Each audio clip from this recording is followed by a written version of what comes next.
The air inside Transcontinental Airways Flight 627 from New York to San Francisco was already thick with the familiar cocktail of recycled oxygen and quiet desperation. For one man, Richard Thornton, it was the final irritating hurdle before closing an $850 million deal that would cement his legacy. For another, Elijah Reynolds, it was supposed to be a simple commute home. A clash was inevitable, sparked by nothing more than a shared overhead bin. But this wasn't just a squabble over luggage space. It was a collision of worlds that would end with a single venomous phrase spat out for the entire cabin to hear, "Get off this plane." What no one knew, least of all the man in the $1,000 suit, was that the quiet man in the simple vacation shirt he had just tried to humiliate was the only person who could get them off the ground. The boarding process for TCA Flight 627 was a masterclass in controlled chaos. A river of humanity flowing down a narrow metal tube. Business travelers, their faces etched with the grim determination of 1,000 Monday mornings, jostled for position against families whose vacation cheer was already fraying at the edges. In the midst of this sluggish current sat Elijah Reynolds, comfortably settled in his aisle seat, 14C. He was a man who wore stillness like a well-tailored coat. Dressed in a muted navy blue polo and comfortable slacks, he could have been anyone, a tourist heading west for some sun, a father going to visit his kids. He had placed his single regulation-sized rollerboard neatly into the overhead bin above him, a maneuver executed with the practiced economy of a frequent flyer. His work was done, and now he was simply a passenger looking forward to getting home. At 42, Elijah carried himself with the quiet dignity of a man who had long ago learned that in certain spaces, his 6'2" frame and dark skin meant he needed to move differently, more deliberately, less threateningly. He reached into his personal bag and pulled out a well-worn copy of Advanced Principles of Aeronautical Engineering. Even after 20 years as a pilot, he never stopped studying his craft. As passengers continued boarding, filling the narrow center aisle with the shuffle of feet and the rustling of jackets, Elijah opened to a dog-eared page and disappeared into a world of lift coefficients and airfoil designs. For a few precious minutes, he was just a man reading a book, anonymous and unbothered. That peace was about to be shattered. "No, listen to me. The Nakamura meeting is non-negotiable. I don't care what their team says this merger is happening tomorrow, or the whole deal collapses." The voice cut through the ambient noise of the cabin like a serrated knife, loud, sharp, and intentionally painful. It belonged to Richard Thornton, a 53-year-old investment banker whose entire being radiated entitlement. From his meticulously styled silver hair to his Italian leather shoes, everything about him screamed success and the unwavering belief that the world operated according to his timetable. Richard stood at the entrance to the jetway, his Bluetooth earpiece blinking blue, as he continued his conversation, oblivious to the flight attendants trying to urge him forward. His charcoal Armani suit was impeccably tailored to his tall frame, with not a wrinkle to be found despite the long day. In one hand, he clutched an oversized leather briefcase that looked both expensive and overstuffed. In the other, he held a smartphone like a weapon. $850 million, Parker. That's what's on the line. $850 million that evaporates if I'm not in that room tomorrow morning. He paused, listening to the voice on the other end. "Well, then tell them to push it back. Tell them I've been unavoidably delayed. I don't know, be creative. That's why I pay you, isn't it?" A flight attendant gently touched his elbow, gesturing toward the plane. Richard covered his earpiece and shot her an irritated look. Yes, I'm boarding," he snapped before returning to his call. "Parker, I have to go. Just fix it. Remember, Nakamura Technologies doesn't walk away from this table, not after we've come this far." He finally ended the call as he entered the aircraft, his eyes quickly scanning his boarding pass. First class was full, a fact that had put him in a foul mood from the moment he'd arrived at the gate. He was Richard Thornton, for God's sake. He spent over $100,000 a year on airfare. He should never have to sit in the main cabin rubbing elbows with regular people. The merger with Nakamura was the culmination of 18 months of delicate negotiations. If successful, it would be the crown jewel in Richard's already impressive career, the kind of deal that made the front page of the Wall Street Journal and secured a legacy. The pressure was immense. The Japanese executives were notoriously punctual and unforgiving of delays. Everything had to go perfectly.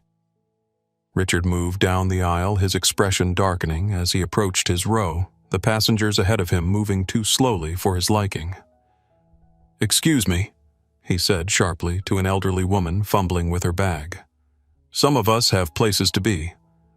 The woman shrank back, allowing him to push past her, his briefcase bumping against seats as he went. By the time Richard reached row 15, a thin sheen of sweat had formed on his brow and his jaw was set in a rigid line. He glanced up at the overhead bin, already seeing it was going to be a problem. Richard stared at the overhead bin above row 14, his irritation spiking. Inside was a modest carry-on navy blue with a small Transcontinental Airways luggage tag.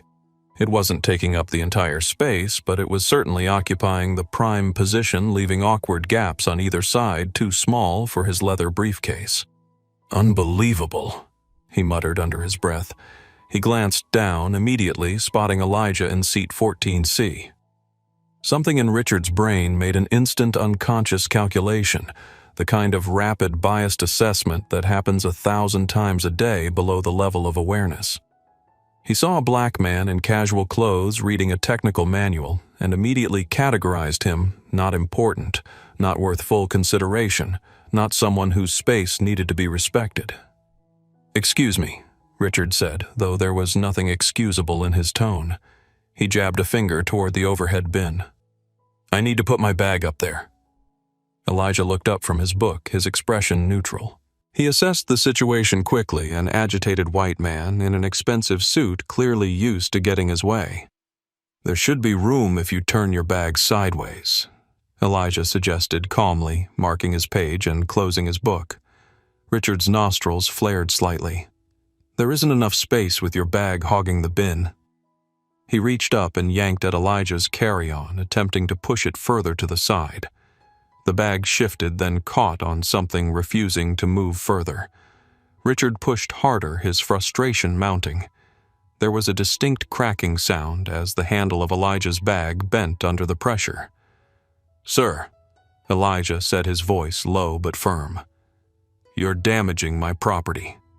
He stood up, his height nearly matching Richard's, his presence somehow larger due to his composed demeanor. Richard stepped back instinctively, then immediately resented his own reaction. "If your bag was properly stowed, this wouldn't be an issue," he said, his voice rising slightly. "Some of us travel with important materials that can't be checked." A slight ripple of awareness spread through the nearby passengers. Conversations quieted as people tuned in to the developing confrontation. "I understand," Elijah replied, his tone still measured. "But there are several overhead bins with space further back. Or if you'd like, I can help you rearrange things so your bag fits properly." Richard bristled. The offer of help felt like a challenge to his competence. "I've been flying first class for 20 years. I think I know how to handle my own luggage." The emphasis on first class was deliberate, drawing a clear line between his perceived status and Elijah's. "I'm sure you do," Elijah said, a flicker of something, perhaps amusement, perhaps resignation, crossing his face. "But we're all just trying to get where we're going today." Richard's face flushed. He was not accustomed to being contradicted, especially not by someone he deemed beneath his station. He yanked harder on his briefcase, trying to force it into the space, but only succeeded in pushing Elijah's bag further to the side, causing the overhead bin's contents to shift precariously. A bottle of water tumbled from the bin, nearly hitting an elderly passenger in the head, before Elijah caught it with a quick, reflexive movement. The practiced coordination of that simple catch spoke volumes about his spatial awareness and reaction time qualities, essential in a pilot, though Richard was too self-absorbed to notice.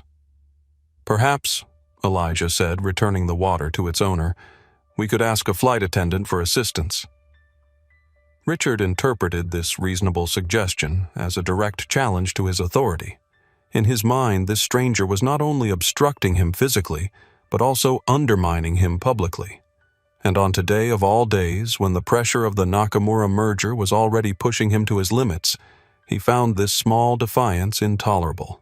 "Listen," he said, leaning closer, his voice dropping to a whisper that somehow carried more menace than a shout. "I don't have time for this. My bag goes in this bin, period." Elijah met his gaze steadily. "And my bag is already there," he replied simply. "I'm happy to make room, but not at the expense of damaging my property. Is there a problem here?" The question came from Sofia Gonzalez, a 34-year-old lead flight attendant whose warm smile was belied by the sharpness in her dark eyes. She had been watching the interaction from the front galley, recognizing the familiar signs of a passenger dispute that could quickly escalate. "Yes, there's a problem," Richard said before Elijah could respond. "This gentleman's bag is taking up the entire bin, and I need to store my briefcase." Sophia glanced up at the overhead bin, then at Elijah's modest carry-on, then at Richard's oversized leather briefcase, which was clearly pushing the limits of acceptable carry-on dimensions. "Sir, there appears to be room if we adjust things slightly," she said diplomatically. "Or there's plenty of space in the bins toward the back of the aircraft." Richard's jaw tightened. "I'm sitting right here," he said, gesturing to his seat in row 15. "My bag should be above my seat. That's how it works." "Actually," Sophia replied, maintaining her professional tone, "the overhead bins are shared space for all passengers. They're first come, first served." Richard's face darkened. He was not a man accustomed to being contradicted once, let alone twice in the span of minutes. "Do you know how much I pay to fly with this airline every year?" he demanded, his voice rising.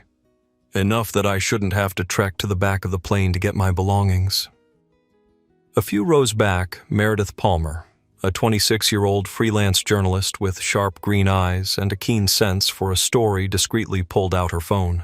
Something in her reporter's instinct told her this confrontation was worth documenting. She began recording, keeping the phone partially hidden behind the seat in front of her. Sophia maintained her composure. "Sir, I understand your frustration. Let's see if we can find a solution that works for everyone." Elijah stood quietly, his expression neutral, but attentive. He had been in similar situations before, the focus of someone's displaced anger, the recipient of thinly veiled contempt. Over the years, he had learned that the best response was often measured calm. "I'm happy to adjust my bag," he offered. "But as I mentioned to the gentleman, his briefcase might fit better if turned sideways." "I don't need instructions on how to stow luggage," Richard snapped. Then, turning to Sophia, "Can't you just have him check his bag? Clearly mine is more important." Several passengers nearby exchanged uncomfortable glances. A middle-aged woman in row 13 frowned openly at Richard. An elderly man pretended to be absorbed in the safety card while listening intently. "Sir," Sophia said, her smile now firmly fixed in place, "all passenger belongings are equally important to us. But if your briefcase won't fit properly in this bin, I'll need to check it." Richard's face flushed with anger. "Absolutely not. There are sensitive documents in here worth millions of dollars." "Then perhaps we can find space in another bin," Sophia suggested. "Or," Richard countered, his voice dropping to a dangerous whisper as he leaned toward Elijah, "he can move his bag.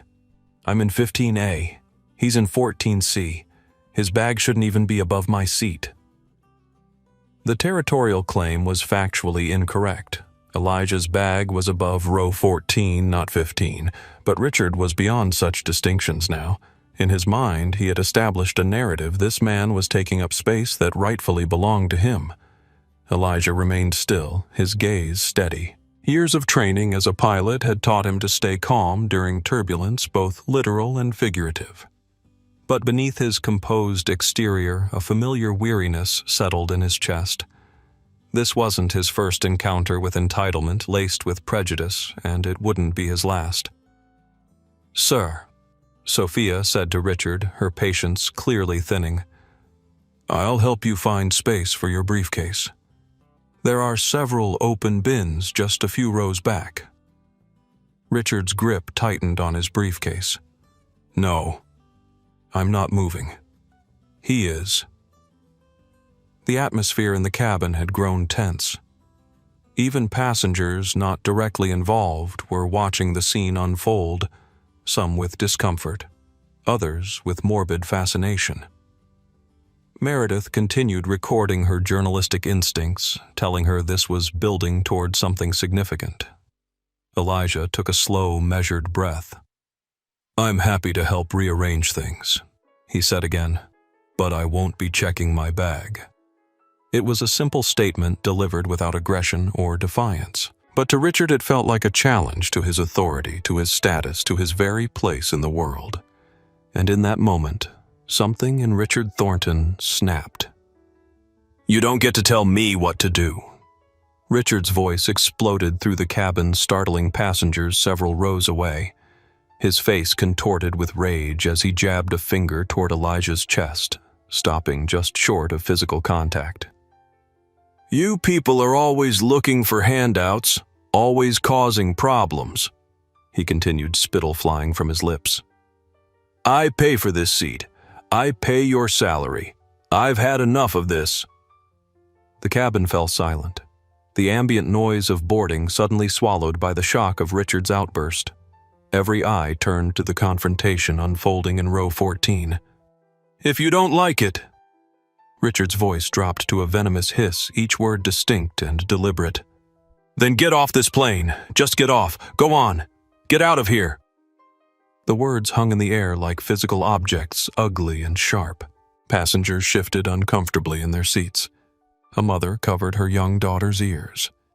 An older gentleman in a business suit shook his head in disgust. Elijah hadn't moved. He stood perfectly still.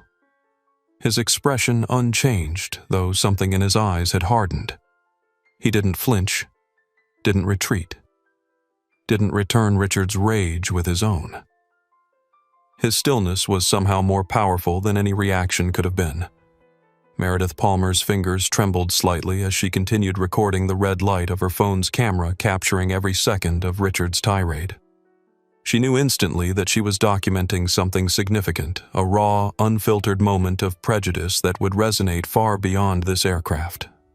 Sophia stepped between them, her face pale but resolute. "Sir," she said to Richard, her voice firm despite a slight tremor, "that is completely unacceptable. You need to lower your voice immediately and take your seat, or I will have to involve the captain." Richard's chest heaved with each breath, his rage momentarily arrested by Sophia's intervention, but his eyes remained fixed on Elijah, burning with indignation. "You heard me," he said, quieter but no less venomous. "Get him off this plane." The command was absurd, a passenger demanding the removal of another passenger, but the entitlement behind it was staggering.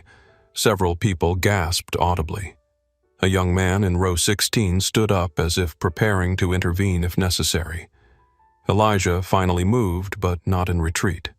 He straightened his shoulders slightly, meeting Richard's gaze directly. When he spoke, his voice was low-measured and clear enough that everyone nearby could hear. "Sir, I understand you're upset, but we're all just trying to get to our destination safely. There's no need for this level of disrespect." The simple dignity of his response seemed to penetrate Richard's rage, if only momentarily. Something flickered across the banker's face. Perhaps the first glimmer of self-awareness, quickly subsumed again by indignation. Sophia gestured to Richard's empty seat. "Sir, please sit down now. Your bag will be properly stowed, I promise you." Richard glared at Elijah for one more long moment, then at Sophia, then at the watching passengers. The public nature of his outburst was beginning to register, and a new emotion crept in alongside his anger, embarrassment. With a final muttered curse, Richard shoved his briefcase under the seat in front of 15A, a clear violation of the airline's safety protocols, but Sophia wisely chose not to address it at that moment. He dropped heavily into his seat, radiating hostility like a furnace. Elijah returned to his seat as well, reopening his book with steady hands. To casual observers, he appeared completely unaffected by the confrontation. Only the tightness around his eyes betrayed the toll of maintaining such composure in the face of naked prejudice. The cabin remained unusually quiet as the final passengers boarded. Those who had witnessed the confrontation exchanged glances, some sympathetic toward Elijah. Others simply uncomfortable with having witnessed such raw ugliness. What no one in the cabin knew, least of all Richard Thornton, was that if Elijah Reynolds got off this plane as demanded, no one would be going anywhere at all. The cabin door sealed with a heavy thunk, and the aircraft pushed back from the gate. The safety demonstration began, flight attendants moving through their choreographed motions with practiced precision. But an undercurrent of tension remained like static electricity before a storm. Richard Thornton sat rigidly in 15A, staring straight ahead, his jaw working silently as he chewed over the confrontation. He had crossed a line, and some part of him knew it. But in his mind, he was the aggrieved party, the important businessman whose reasonable requests had been thwarted by an uncooperative passenger and an unhelpful crew. He snuck a glance at Elijah, visible just ahead in 14C.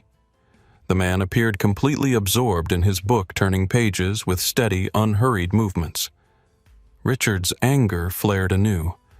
How dare this man remain so composed when Richard's own equilibrium had been so thoroughly disrupted?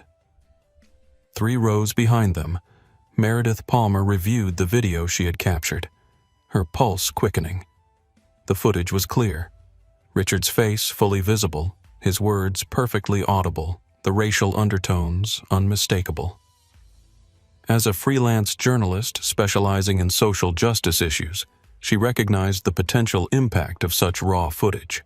She debated whether to upload it immediately using the plane's Wi-Fi or wait until they landed.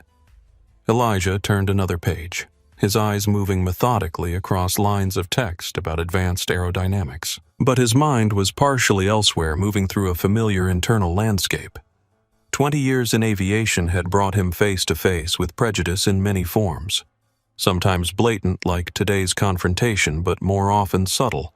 The surprised looks when he introduced himself as the captain, the passengers who would ask to verify his credentials, the colleagues who initially questioned his competence. He remembered his first day at flight school 22 years ago.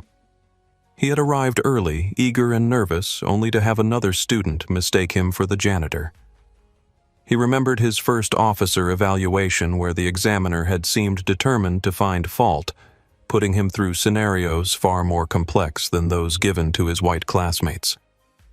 He remembered countless small cuts, each one individually insignificant, collectively forming a map of scars only visible to those who carried similar marks. Yet he had persevered. Not just succeeded, but excelled. At 42, he was now one of Transcontinental's most respected pilots, a senior captain and check airman who trained and evaluated other pilots. He had logged over 15,000 flight hours, mastered every aircraft in the fleet, and earned the quiet respect of his colleagues through consistent professionalism and exceptional skill. All of that history, the struggles and triumphs, had taught him to pick his battles carefully. Today's confrontation with Richard was not worth escalating. Elijah had weathered worse storms and would likely face others in the future. What mattered was maintaining his dignity and focusing on what was important. The engine spooled up with a familiar whine, and the aircraft began taxiing toward the runway. Sophia moved through the cabin, performing final checks. She paused briefly near Elijah, offering a small, apologetic smile. He nodded in acknowledgement, a silent exchange between professionals who understood that difficult passengers were an occupational hazard. As the plane continued its slow journey toward the runway, no one suspected that their departure was about to be interrupted by a different kind of turbulence entirely. The aircraft had just turned onto the taxiway when the engines, which had been building to their usual powerful chorus, suddenly wound down to a whisper. The forward momentum stopped, and the plane sat motionless on the tarmac. A ripple of confusion moved through the cabin. Frequent flyers exchanged knowing glances. Delays were common enough, but an aborted taxi was less typical. Richard Thornton checked his watch impatiently, calculating the shrinking buffer between his arrival time and his morning meeting with Nakamura Technologies.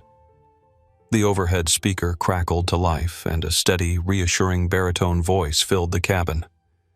"Folks, this is Captain Thomas Wilson speaking from the flight deck. Apologies for the interruption to our taxi. We seem to have a little warning light that's decided to make an appearance up here.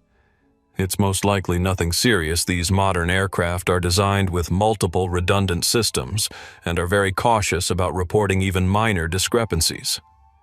The captain's voice carried the practiced calm of a man with decades of experience designed to reassure anxious passengers. "We're going to run some quick diagnostics while we're out here. Shouldn't take more than a few minutes. We'll keep you updated on our progress. Thank you for your patience." The announcement ended, leaving a chorus of sighs and murmurs in its wake. Passengers reached for phones, adjusting expectations, sending quick messages about potential delays. "Unbelievable," Richard muttered loud enough for those nearby to hear. "A billion-dollar airline that can't even get a plane off the ground." Elijah's eyes flickered briefly from his book at the mention of the warning light. As a pilot, he knew that what Captain Wilson had described could range from a minor sensor glitch to something more significant. The professional part of his brain automatically began cataloging possibilities, procedures, protocols. Minutes ticked by. 5 became 10. 10 stretched to 15. The cabin grew warmer, stuffier. The initial optimism curdled into resignation. Flight attendants moved through the aisles offering water and reassurances. After 25 minutes, the captain's voice returned, this time with a more noticeable strain beneath the professional calm. "Ladies and gentlemen, this is Captain Wilson again. I'm afraid our little warning light is being a bit more stubborn than we anticipated. As a precaution, we're going to return to the gate so our maintenance team can take a closer look. I sincerely apologize for this inconvenience. The safety of our passengers and crew is always our top priority. We'll get you on your way to San Francisco just as soon as we can." A collective groan rose from the passengers. A businessman in a rumpled suit slammed his laptop shut. A young mother tried to distract her increasingly restless toddler. Richard Thornton's face flushed with anger, his knuckles whitening as he gripped the armrests. The aircraft began a slow turn, heading back toward the terminal. As they taxied, Richard leaned forward deliberately, making eye contact with Elijah. "This is just perfect," he said, his voice dripping with sarcasm.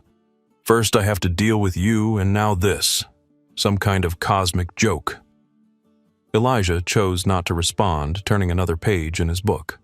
But the corner of his mouth tightened almost imperceptibly.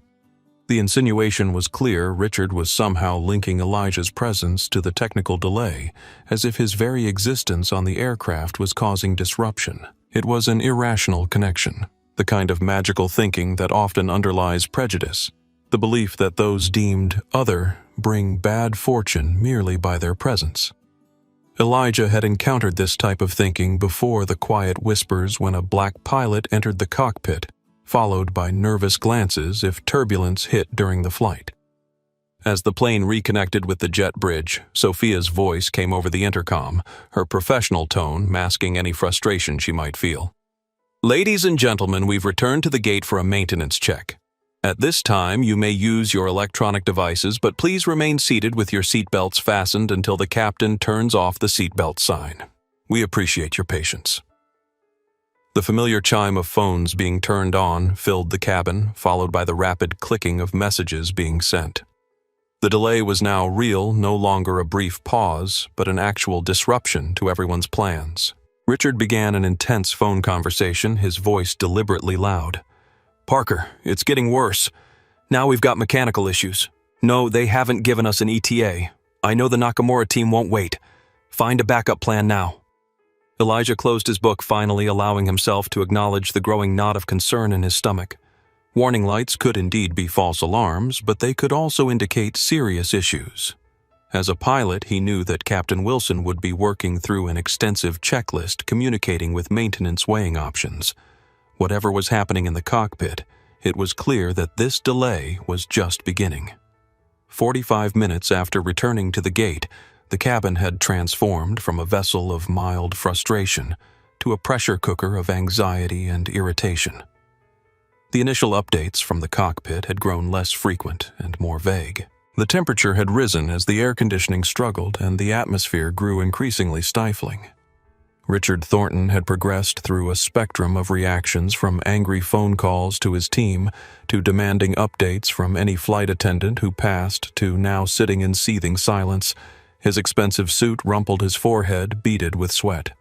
Children who had initially been excited about the flight were now fussy and restless. Business travelers checked watches and calendars with increasing agitation. Even the most patient passengers were beginning to show signs of wear. Sophia and the other flight attendants maintained professional composure, but the strain showed in the tightness around their eyes, the slightly forced nature of their smiles. They offered water, apologized repeatedly, and deflected questions they couldn't answer. Elijah had put away his book, his attention now fully on the situation at hand. His trained ear picked up subtle cues, the periodic opening and closing of the cockpit door, the hushed conversations between crew members, the arrival of ground personnel who moved with urgent purpose. Something more serious than a routine warning light was unfolding. The cabin door suddenly opened, drawing all eyes forward. A woman in a Transcontinental Airways uniform stepped aboard, her expression grave. Daniela Vasquez, the gate agent, conferred briefly with Sophia before moving to the front of the cabin and clearing her throat. "Ladies and gentlemen, your attention, please." The cabin fell silent, all eyes fixed on Daniela, hungry for information. "I apologize sincerely for the ongoing delay." She began, her voice tight with stress. "I'm here to provide an update on our situation. Unfortunately, Captain Wilson has become suddenly and acutely unwell and is medically unable to command the aircraft." Gasps and murmurs rippled through the cabin. A medical emergency involving the captain was far more serious than a mechanical issue. "For his privacy, we won't be sharing specific details," Daniela continued, "but I want to assure you he is receiving proper medical attention." Elijah straightened in his seat, his pilot's instincts fully engaged now. A captain becoming incapacitated during pre-flight was rare but not unheard of. The standard procedure would be to call in a replacement captain, but he already suspected where this was heading. "The challenge we're facing," Daniela went on, confirming his thoughts, "is that FAA regulations are very specific. We currently do not have a reserve captain at JFK rated for the A321 available to take over on such short notice." The implications of this statement landed heavily in the cabin. No captain meant no flight. Period.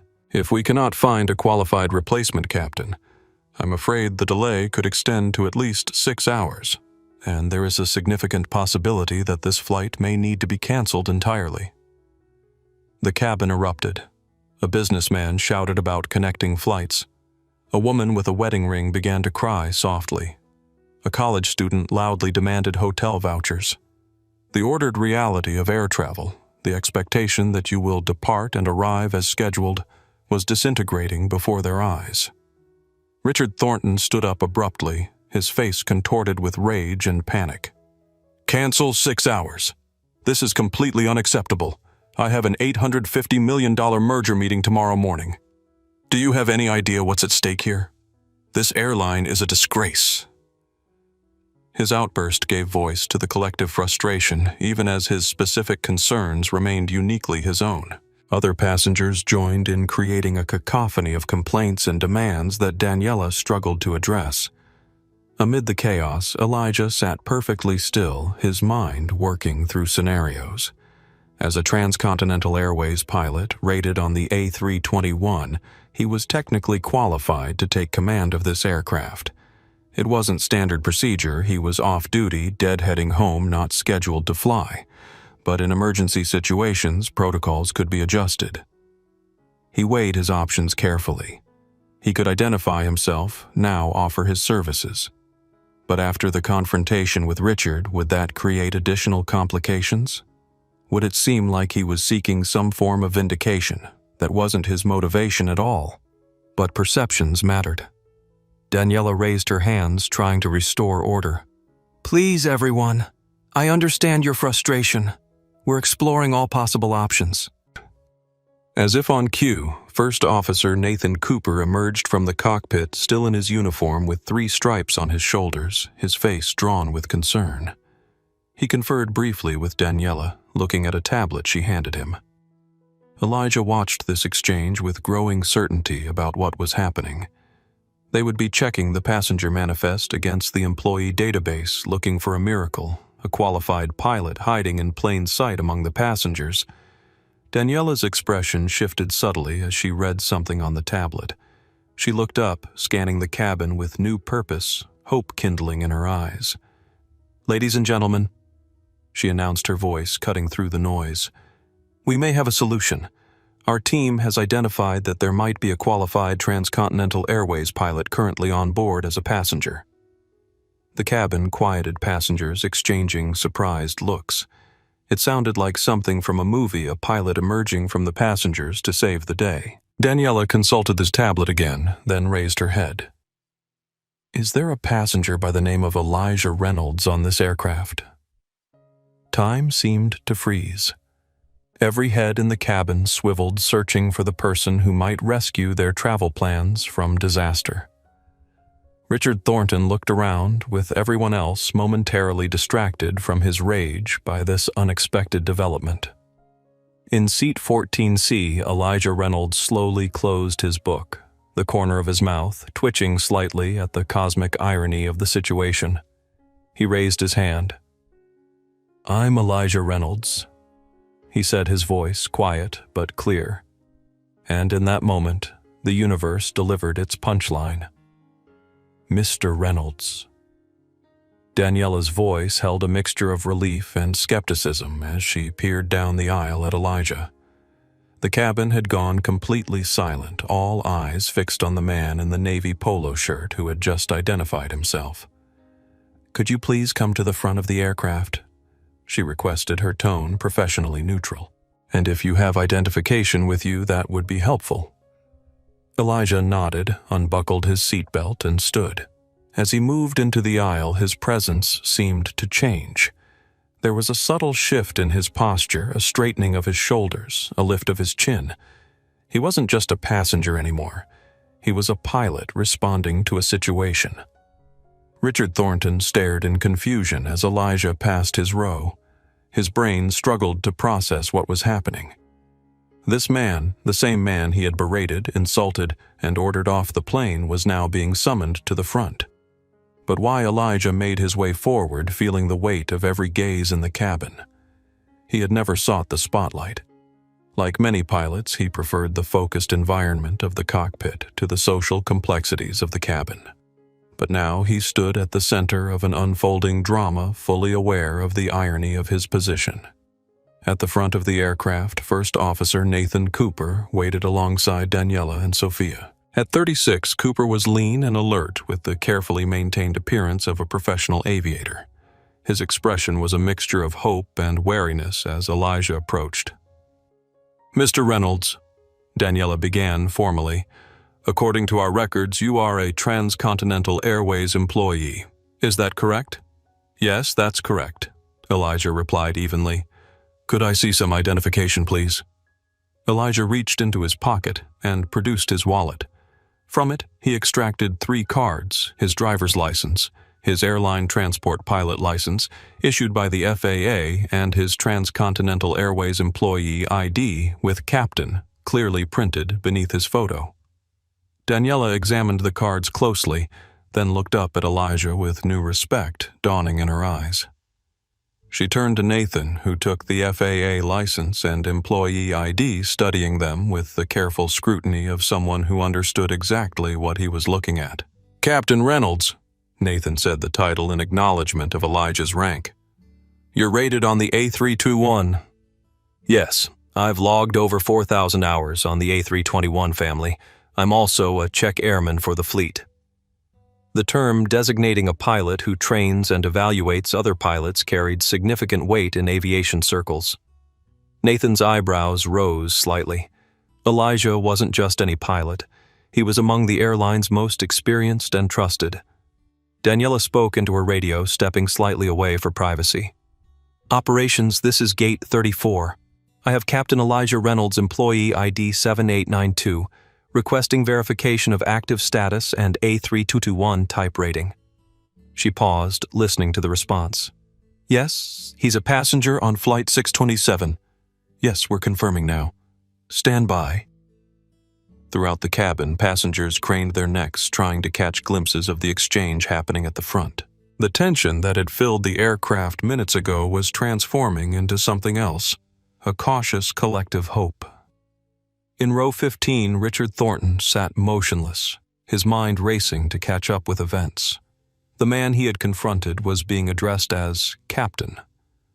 The implications began to dawn on him, bringing with them a cold, creeping dread. Meredith Palmer watched the scene unfold with journalistic intensity, mentally composing the story that was taking shape before her eyes. The narrative arc was too perfect to be fiction. A bigoted passenger demands that a black man get off a plane only to discover that the same man is the pilot who could save the day. It was poetic justice incarnate. Daniela's radio crackled with a response. She listened intently, nodding. "Understood. Thank you." She turned back to the group, a genuine smile breaking through her professional facade. "Captain Reynolds Operations has confirmed your credentials. You are current on the A321 with all qualifications up to date. Your last simulator check was completed 3 weeks ago with an excellent rating." She turned to Nathan. "First Officer Cooper, are you comfortable proceeding with Captain Reynolds assuming command of this flight?" Nathan looked at Elijah with appraising eyes. The relationship between a captain and first officer required absolute trust. They were about to put their lives and the lives of everyone on board in each other's hands. "I'd like a moment to speak with Captain Reynolds first," Nathan replied professionally. "Of course," Daniela agreed. "In the meantime, I'll inform the passengers." She stepped forward into the cabin, addressing the waiting crowd. "Ladies and gentlemen, I have some positive news to share. We have confirmed that Captain Elijah Reynolds, a highly qualified Transcontinental Airways pilot, is on board as a passenger. He is fully certified and current on this aircraft type. After some final verifications, he may be able to take command of this flight to San Francisco." A wave of relief washed through the cabin, manifesting as scattered applause and excited murmurs. The crushing uncertainty of moments ago gave way to renewed hope. Faces that had been drawn with frustration now brightened. All except one. Richard Thornton sat frozen in his seat, the blood draining from his face as the full implications crashed over him. The man he had berated, the man he had ordered off the plane, the man he had deemed unworthy of basic respect was a captain. Not just any captain, but potentially the only person who could salvage his crucial meeting with Nakamura Technologies. The universe, it seemed, had a devastating sense of humor. "Captain Elijah Reynolds," Daniela's voice announced clearly over the PA system, "has been confirmed by our operations center as fully qualified to command this aircraft. He has graciously agreed to take over as captain for this flight to San Francisco. On behalf of Transcontinental Airways, I want to express our gratitude to Captain Reynolds and our appreciation for your continued patience." A spontaneous round of applause erupted throughout the cabin. Passengers who had been on the verge of demanding refunds and hotel vouchers now smiled with relief. The atmosphere transformed from one of frustrated resignation to cautious optimism. All eyes were drawn to the front of the aircraft, where Elijah stood still in his casual clothes, acknowledging the applause with a modest nod. There was nothing theatrical in his demeanor, just the quiet dignity of a professional about to do his job. First Officer Cooper and Captain Reynolds will be preparing for departure, Daniela continued. We anticipate being ready to push back from the gate in approximately 30 minutes. Thank you again for your understanding. Richard Thornton remained motionless in seat 15, his entire worldview undergoing a seismic shift. The social hierarchy he had taken for granted, the assumption that his suit, his position, his complexion granted him automatic authority, had been completely inverted. The man he had deemed unworthy of simple courtesy now held the power to get him to his crucial meeting, or not. His mind replayed his own words with excruciating clarity. You people are always looking for handouts. Get off this plane. The memory burned like acid. He had not just been rude to another passenger, he had publicly berated the pilot who would now be responsible for his safety. 3 rows behind him, Meredith Palmer was having a very different reaction. As a journalist who specialized in social justice issues, she recognized the perfect storm of elements in this story. Racism comeuppance, and the delicious irony of the bigot's fate, now resting in the hands of the very person he had denigrated. She discreetly drafted a social media post, not yet sending it, but preparing for the moment when this story could be shared with the world.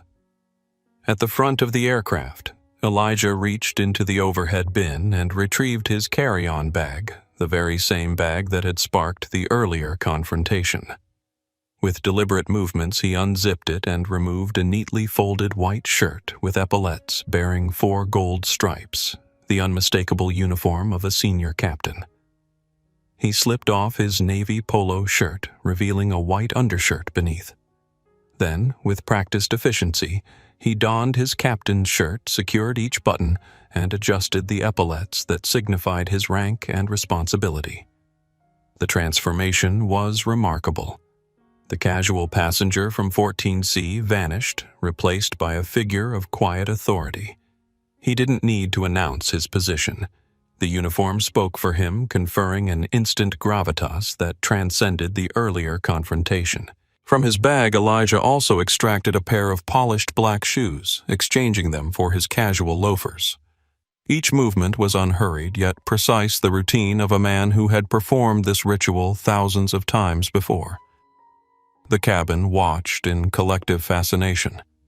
It was like witnessing a superhero's origin story in reverse, the revelation, not that an ordinary person had extraordinary abilities, but that the extraordinary person had been hiding in plain sight all along.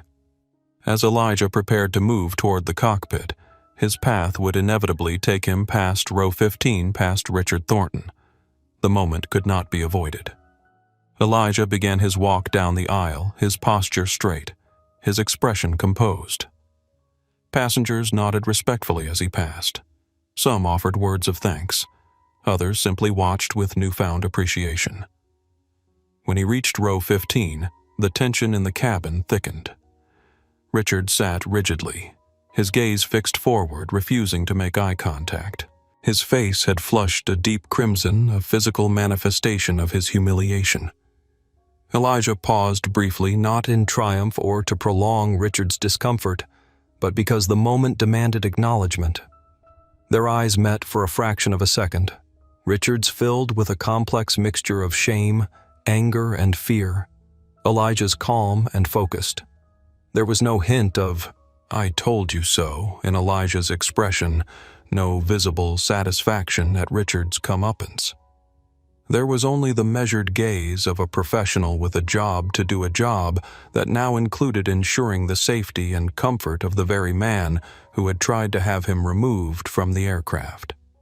For Richard, this was perhaps the most devastating aspect of the encounter. He wasn't even being granted the dignity of being an adversary. In Elijah's world, in this moment, Richard had been reduced to just another passenger, one of 176 souls, whose lives were now Elijah's responsibility. Richard Thornton, who had built a career on being the most important person in any room, had never felt so insignificant. Elijah continued his walk to the front of the cabin. Several passengers nodded in approval. An elderly woman reached out to briefly touch his arm in gratitude. A young girl watched wide-eyed, perhaps seeing for the first time that pilots didn't all look the same. At the cockpit door, Elijah turned to Sophia with a small professional smile. "Let's get these people to San Francisco," he said simply.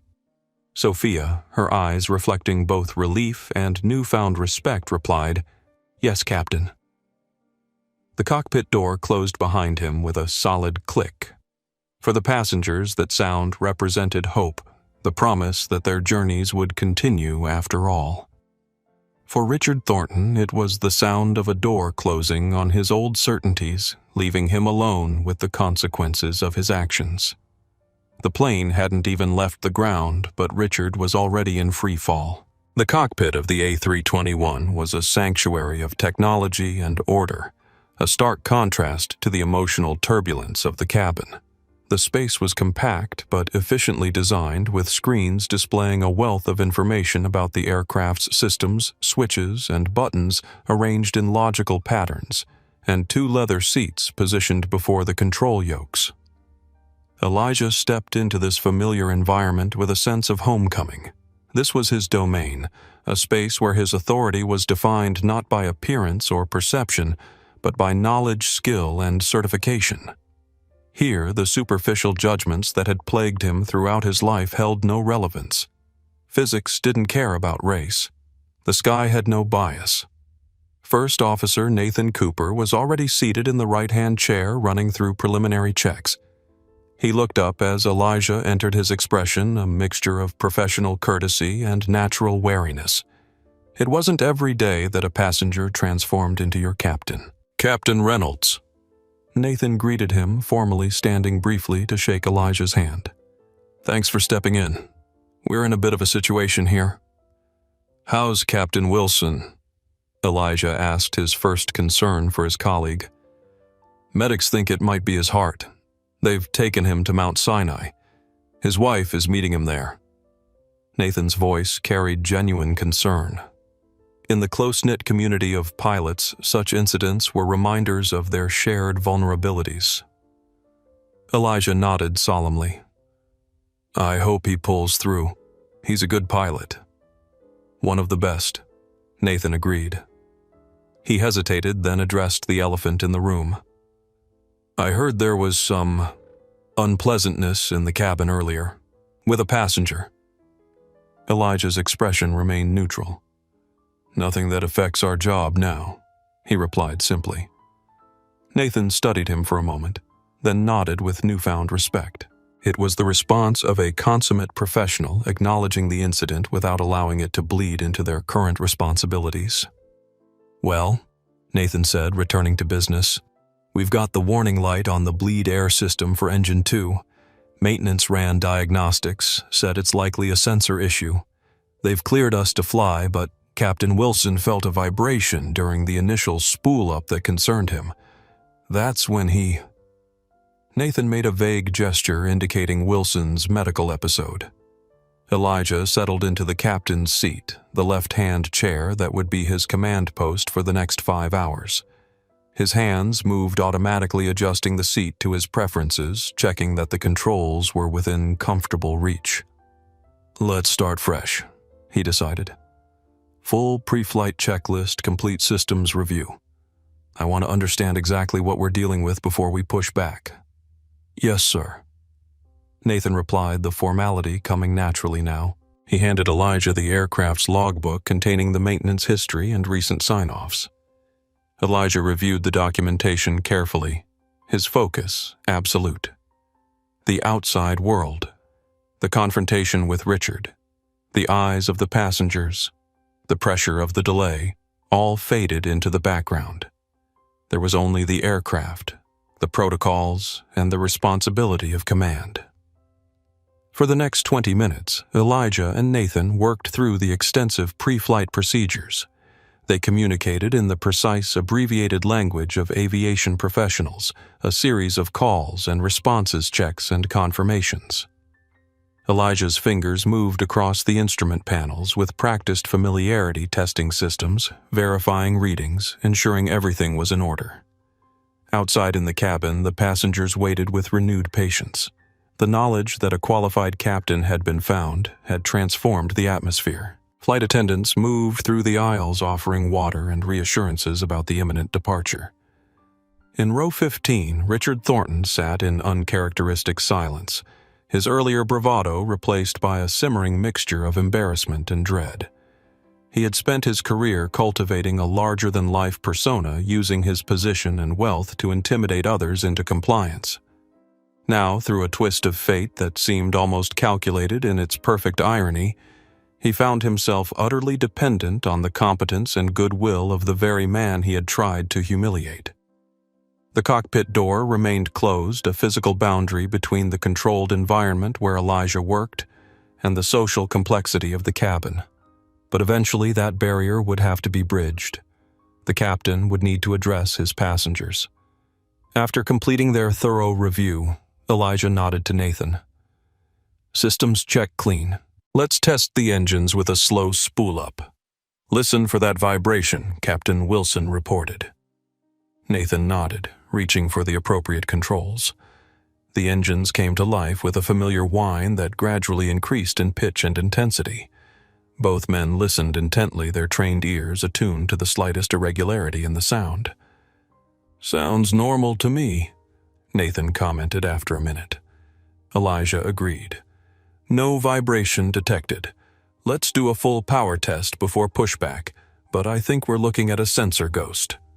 The term was pilot shorthand for a false reading, a common enough occurrence in modern aircraft filled with thousands of sensors, any of which could occasionally report problems that didn't exist. With the technical issues addressed, it was time for Elijah to establish his presence with the passengers. He reached for the PA system handset, pausing briefly to collect his thoughts. The voice that came over the cabin speakers moments later carried a natural authority, deep measured and steady.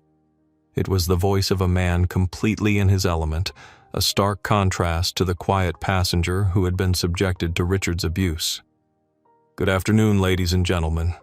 This is Captain Elijah Reynolds. First, I want to thank you for your patience during this unexpected delay. I'm pleased to inform you that our maintenance checks are complete, all systems are functioning normally, and we are now preparing for departure to San Francisco." Throughout the cabin, passengers straightened in their seats, attentive to the voice of the man who had transformed from fellow traveler to commander. "Our flight time today will be approximately 5 hours and 20 minutes. Weather conditions are favorable across our route, though we may encounter some turbulence as we cross the Rocky Mountains. My first officer, Nathan Cooper, and our outstanding cabin crew, led by Sofia Gonzalez, will ensure your safety and comfort throughout the flight." Elijah's voice carried no hint of the earlier confrontation, no suggestion that anything unusual had occurred. It was the voice of pure professionalism. "We'll be pushing back from the gate in approximately 10 minutes.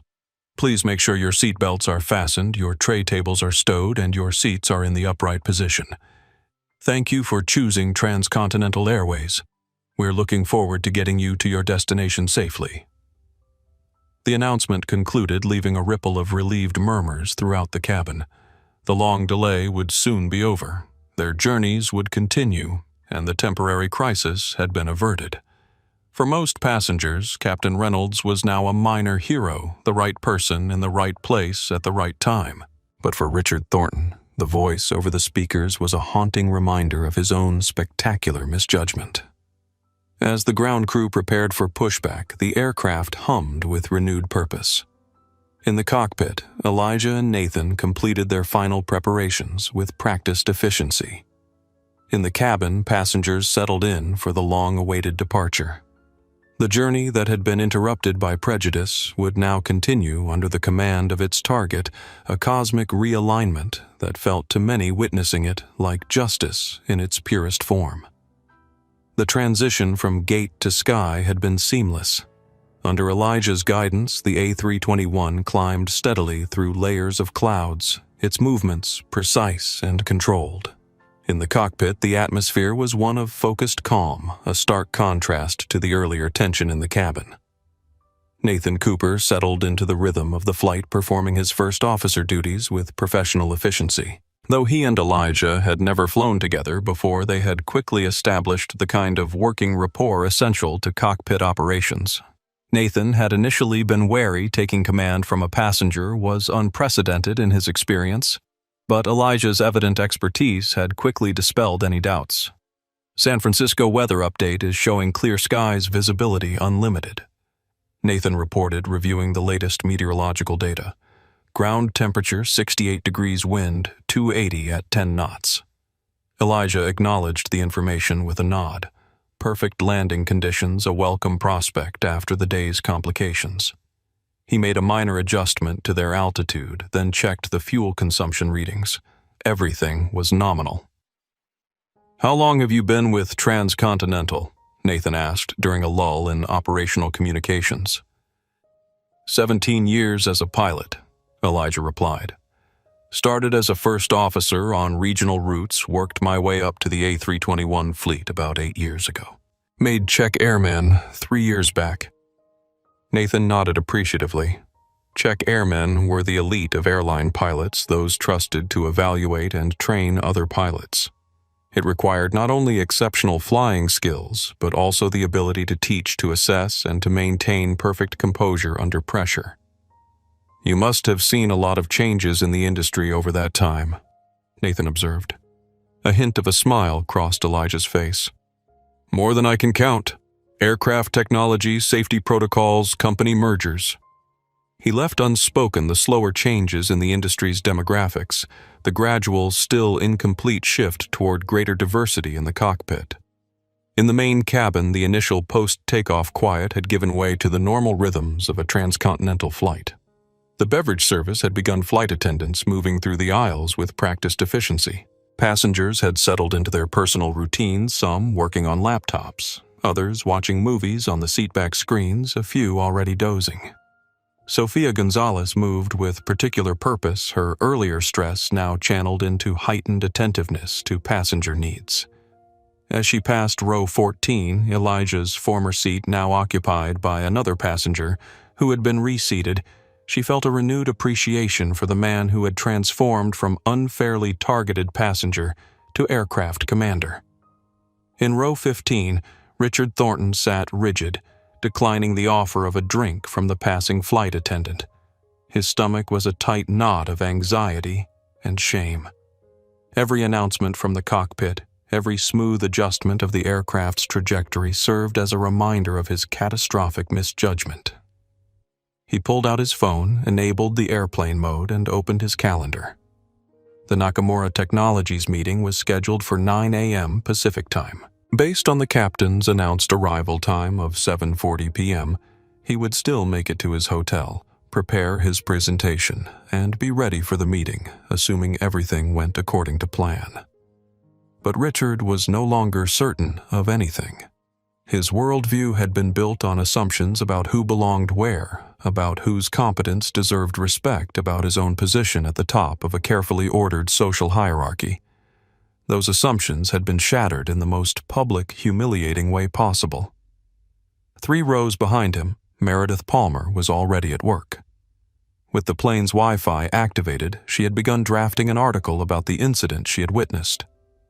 As a freelance journalist specializing in social justice issues, she recognized the powerful narrative unfolding a stark example of prejudice confronted not through confrontation but through quiet competence. She reviewed the video she had captured during the confrontation.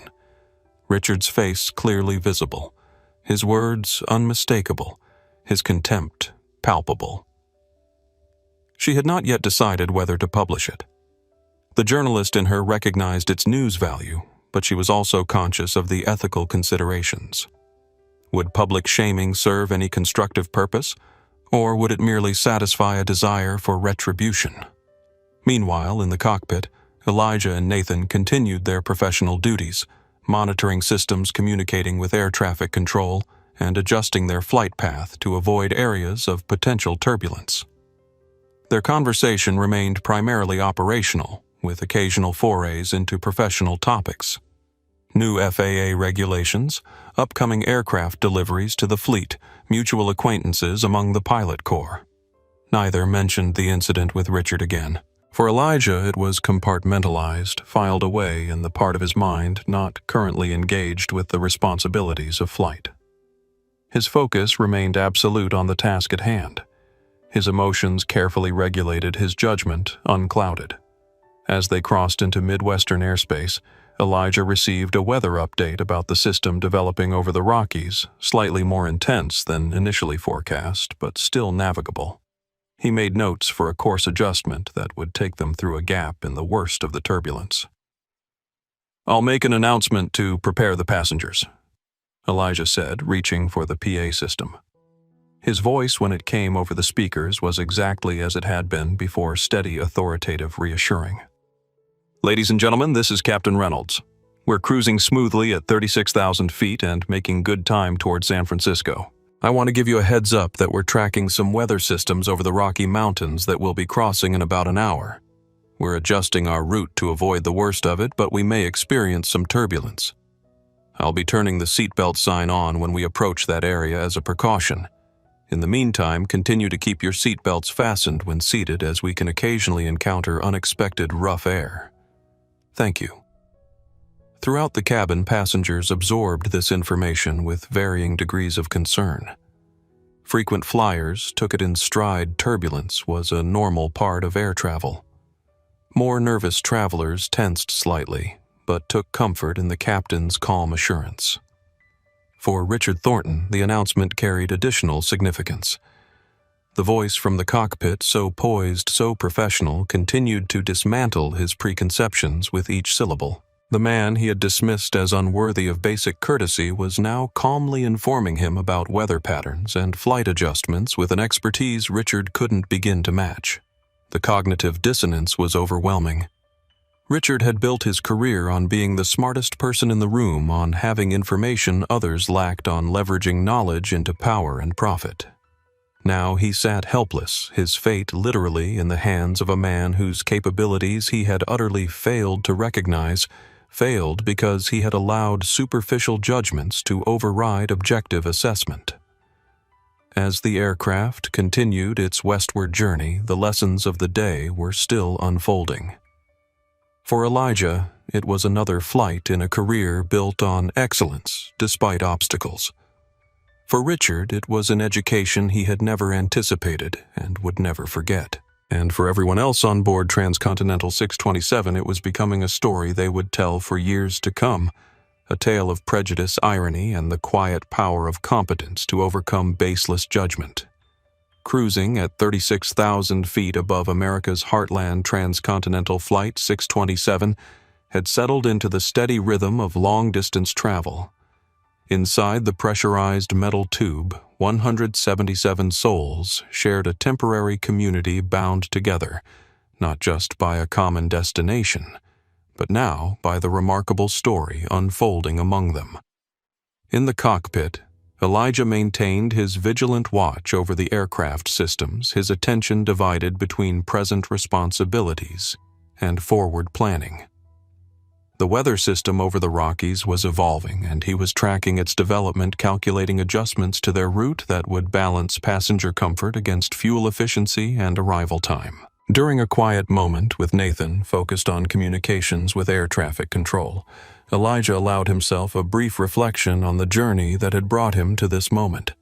His path to the captain's seat had never been straight or easy. Growing up in Oakland, California, he had been captivated by flight at age 10 when a school field trip took him to the local airport. Watching the massive machines defy gravity, he had been struck by a simple, powerful thought. If you could fly one of those, you could go anywhere, see everything rise above limitations. But even as a child, he had understood that becoming a pilot would mean confronting barriers beyond the ordinary challenges of technical mastery and certification. At each step flight, school initial employment advancement to larger aircraft, he had encountered the subtle and not-so-subtle forces of bias. Sometimes it manifested as lower expectations. You fly pretty well for a... And sometimes as higher hurdles. We just need to be extra sure you're qualified. And occasionally as outright hostility. What had sustained him through 2 decades of such experiences was an unshakable focus on excellence. If he couldn't control how others perceived him initially, he could ensure that his performance spoke for itself. He had graduated at the top of his flight school class, maintained a perfect safety record, earned certifications on multiple aircraft types, and eventually achieved the elite status of check airman. Today's confrontation with Richard Thornton was not exceptional in Elijah's experience. It was merely a more public, more explicit version of interactions he had navigated throughout his career. And like those previous challenges, he had met it not with anger or retaliation, but with composure and professionalism. In row 15, Richard Thornton was engaged in a different kind of reflection. For perhaps the first time in his adult life, he was confronting the possibility that his worldview, the lens through which he evaluated others, was fundamentally flawed. Richard had always prided himself on his judgment of character, his ability to quickly assess a person's capabilities and worth. It was a skill he leveraged in business negotiations, in hiring decisions, in social hierarchies. He believed he could tell within moments of meeting someone exactly where they belonged in relation to himself. But today that judgment had failed catastrophically. He had dismissed Elijah based on appearance and circumstance, had deemed him unworthy of basic respect, had never even considered the possibility that the man in casual clothing could possess skills and knowledge beyond his own comprehension. The realization was deeply unsettling, forcing Richard to confront uncomfortable questions. How many others had he dismissed based on superficial assessments? What opportunities had he missed? What connections had he failed to forge? What insights had he ignored because he couldn't see past his own preconceptions? The $850 million Nakamura merger. The deal that had consumed his attention, justified his behavior, fueled his sense of urgency, suddenly seemed hollow. What did it say about him that he had used the pressure of wealth creation to excuse treating another human being with contempt? 3 rows behind, Richard Meredith Palmer continued documenting the unfolding story. As a journalist who specialized in issues of social justice, she recognized the perfect narrative. Arc prejudice expressed, assumptions, shattered cosmic justice served without a hint of revenge or retaliation. It was a story about power, not just the formal authority of a captain, but the deeper power of dignity maintained in the face of disrespect. She typed carefully on her phone, crafting her initial social media post. Just witnessed something remarkable on flight from NYC to SF. Passenger berated a black man during boarding, telling him to get off this plane over a luggage dispute. Plot twist. That man is now flying the plane as our captain after original pilot became ill. Stay tuned for details when we land. She hesitated before posting, wondering if she was infringing on privacy, if this would unleash an online mob that might exact a disproportionate punishment on Richard. But there was also a powerful lesson here, one that deserved to be shared. Her finger hovered over the send button, undecided. Meanwhile, the flight continued, the aircraft making steady progress westward. The altimeter showed a perfect 36,000 feet. The airspeed indicator displayed 515 knots. The heading was precisely on course. Every aspect of the flight was being managed with the meticulous attention to detail that defined Elijah Reynolds as a pilot. In the cabin, Sophia moved with renewed purpose, her natural warmth as a flight attendant enhanced by a deeper appreciation for the pilot now guiding them across the continent. She paused briefly near row 15, where Richard sat staring at the window, his untouched drink on his tray table. "Everything all right, sir?" she asked professionally, no trace of judgment in her voice despite having witnessed his earlier behavior. Richard looked up, momentarily startled from his thoughts. "Fine," he managed, then added with uncharacteristic uncertainty, "Thank you." Sophia nodded and continued down the aisle, leaving Richard to his thoughts. The simple courtesy she had extended, treating him with professional respect, despite his demonstrated lack of the same, only deepened his discomfort. He was being offered grace he knew he didn't deserve, and it felt like salt in the wound of his shame. As the aircraft approached the halfway point of their journey, an unseen boundary was crossed. The relative calm of the Midwest was giving way to the more turbulent air over the mountain ranges ahead.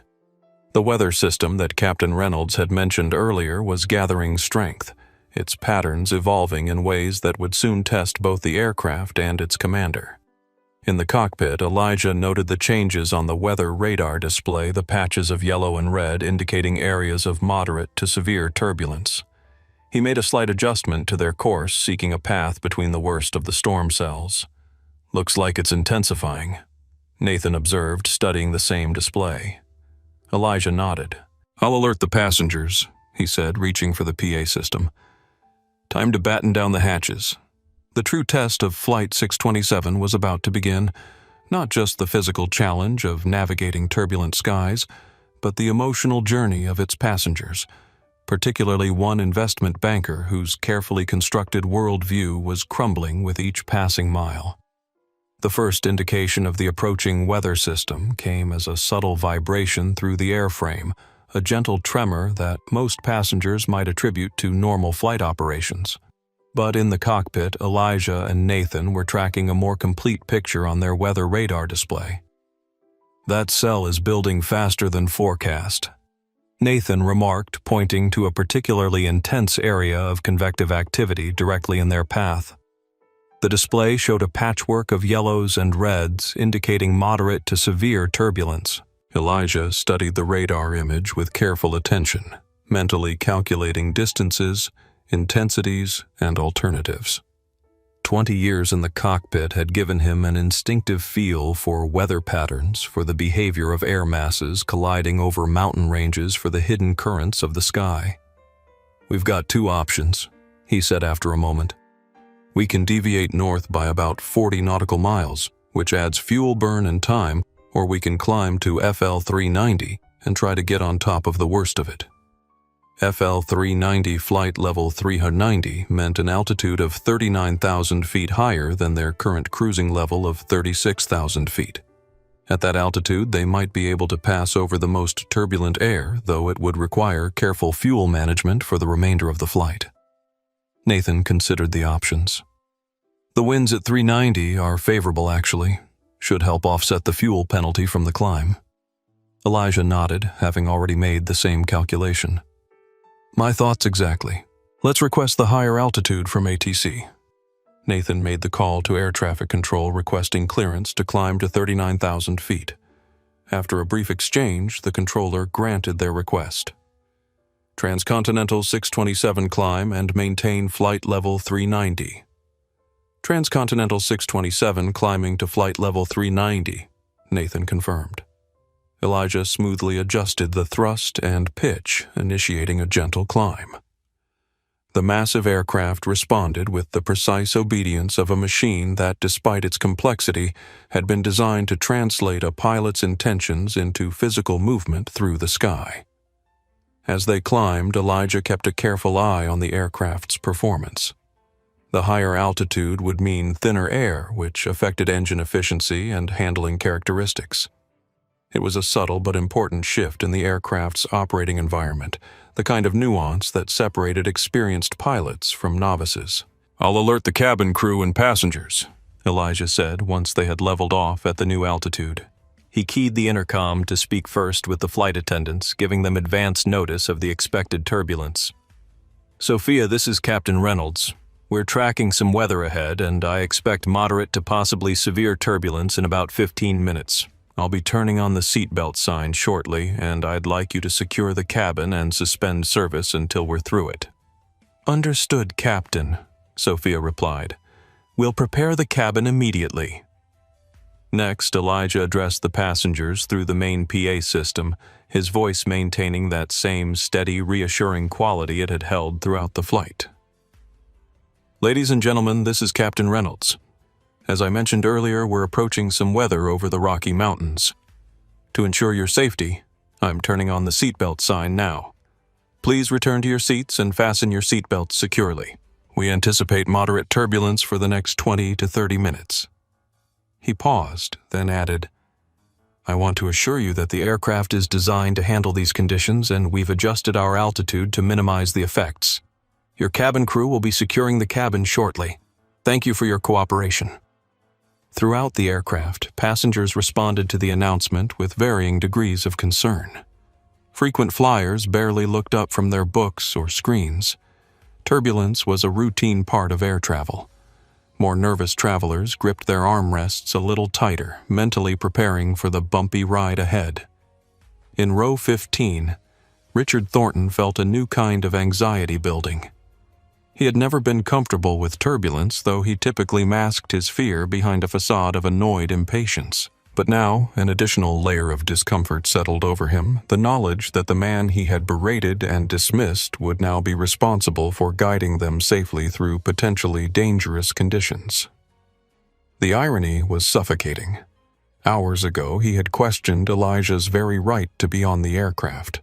Now his safety, his life depended entirely on Elijah's skill and judgment. Sophia moved efficiently through the cabin, checking that seat belts were fastened, tray tables stowed, and loose items secured. When she reached row 15, she found Richard already prepared his belt fastened tightly across his lap, his expression uncharacteristically subdued. "We'll be through it before you know it, sir," she said with professional kindness. "Captain Reynolds is one of our most experienced pilots." Richard managed a tight nod, but couldn't bring himself to speak. The reassurance, though, meant to comfort only highlighted the magnitude of his earlier misjudgment. In the cockpit, Elijah and Nathan continued to monitor the weather system, making small adjustments to their course to navigate through gaps in the worst of the turbulence. Their conversation was focused and technical, the language of professionals dealing with a challenging but not unusual situation. "Let's reduce speed to 280 knots. Elijah decided, adjusting the throttles. "That'll give us a better ride through the rough air." Nathan nodded in agreement. "Turbulence penetration speed, 280 knots. The reduction in airspeed standard procedure when encountering turbulence would minimize stress on the airframe and provide greater control authority if needed. It was another example of the small, crucial decisions that pilots made, constantly balancing multiple factors to ensure safety and passenger comfort. As they approached the leading edge of the weather system, the first substantial jolt rocked the aircraft. It wasn't severe, merely a preview of what lay ahead, but it was enough to elicit a few gasps from the cabin behind them. The aircraft bucked, suddenly dropping what felt like hundreds of feet in seconds. Reality was closer to 30 feet, but in the confines of the pressurized cabin, the sensation was dramatic and visceral. Cries of alarm echoed throughout the plane. A woman's prayer was audible above the general commotion. The sound of items shifting and falling created a chaotic percussion. In the cockpit, Elijah's focus remained unbroken. His hands made small, precise adjustments to the controls, countering each movement of the aircraft with practiced skill. The altimeter fluctuated as they rode the invisible waves of turbulent air, but Elijah's expression remained calm, his breathing steady. "Vertical wind shear at hour 2 o'clock, Nathan reported, studying the weather radar. The display showed angry swirls of red and yellow indicating severe turbulence directly to their right. "That cell is building faster than the forecast predicted." Elijah nodded, already aware and calculating options. "I see it. We'll maintain this heading for now, but be ready to adjust further north if that cell expands into our path." Another violent jolt shook the aircraft, this one accompanied by a lateral movement that pushed against the laws of physics. The massive A321 was being tossed by atmospheric forces that, while well within the aircraft's design, tolerances created a deeply unsettling experience for those inside. In the cabin, Sophia braced herself in the jump seat, maintaining a carefully composed expression despite the growing intensity of the turbulence. This was approaching the limits of what she had experienced in her career, but her training held firm. Flight attendants were the face of calm for passengers, and she understood the importance of that role now more than ever. Throughout the rows, reactions varied widely. Seasoned travelers gripped their armrests a little tighter, but otherwise showed little concern. First-time flyers and the naturally anxious exhibited more visible stress. White knuckles, closed eyes, tense postures.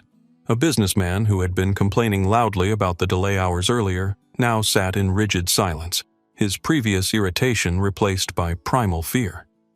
In row 15, Richard Thornton was experiencing a particularly acute form of distress. He had never been comfortable with turbulence, though he typically concealed his fear beneath a veneer of irritated impatience. But now each violent movement of the aircraft twisted the knife of his earlier behavior. The man he had berated, the man he had tried to have removed from the flight, was now the only barrier between him and the chaotic forces outside the aircraft's metal skin. The cosmic irony was suffocating. Richard's life, literally his survival, now depended entirely on the competence of someone whose very presence he had deemed objectionable. The aircraft dropped again more severely than before. Unsecured items became projectiles. A tablet computer slid from a tray table and skittered down the aisle. A water bottle tumbled from a seat pocket. A child's stuffed animal arced through the air before landing 3 rows ahead. Meredith Palmer, the journalist, gripped her armrests with white knuckles, her earlier professional detachment momentarily forgotten in the face of what felt like genuine danger. Her phone, secured in the seat pocket, continued recording audio, capturing the sounds of the cabin during the turbulence, material she might use later if she decided to publish the full story. In the cockpit, the situation demanded all of Elijah's considerable skill. Modern airliners were designed to fly primarily through automation, but severe turbulence like this called for manual intervention for the human touch that could anticipate and adapt to rapidly changing conditions in ways that automated systems could not. Elijah had disengaged the autopilot minutes ago, taking direct control of the aircraft. His hands on the side stick made constant small adjustments, maintaining stability amid the invisible turmoil outside. His eyes scanned the instrument panels continuously, airspeed, attitude, altitude, engine parameters, while also monitoring the weather radar for developments in the storm system. "Wind shear alert," the automated system announced, its synthetic voice emotionless. "I have it," Elijah responded calmly, already adjusting power and attitude to counter the potentially dangerous condition. Wind shear, a sudden change in wind speed or direction, was among the more serious hazards in aviation, capable of dramatically affecting an aircraft's performance in seconds. Nathan watched with professional admiration. Piloting in these conditions was a high-level skill requiring a combination of technical knowledge, physical coordination, and situational awareness that few possessed in such measure. He had flown with many captains during his career, but what he was witnessing now was exceptional. The aircraft shuddered violently as it passed through another pocket of severe turbulence. In the cabin, several oxygen masks dropped from their compartments, not due to actual depressurization, but because the force of the turbulence had triggered their release mechanisms. This created a new wave of alarm among passengers, some of whom reached for the masks before Sophia's voice came over the PA system.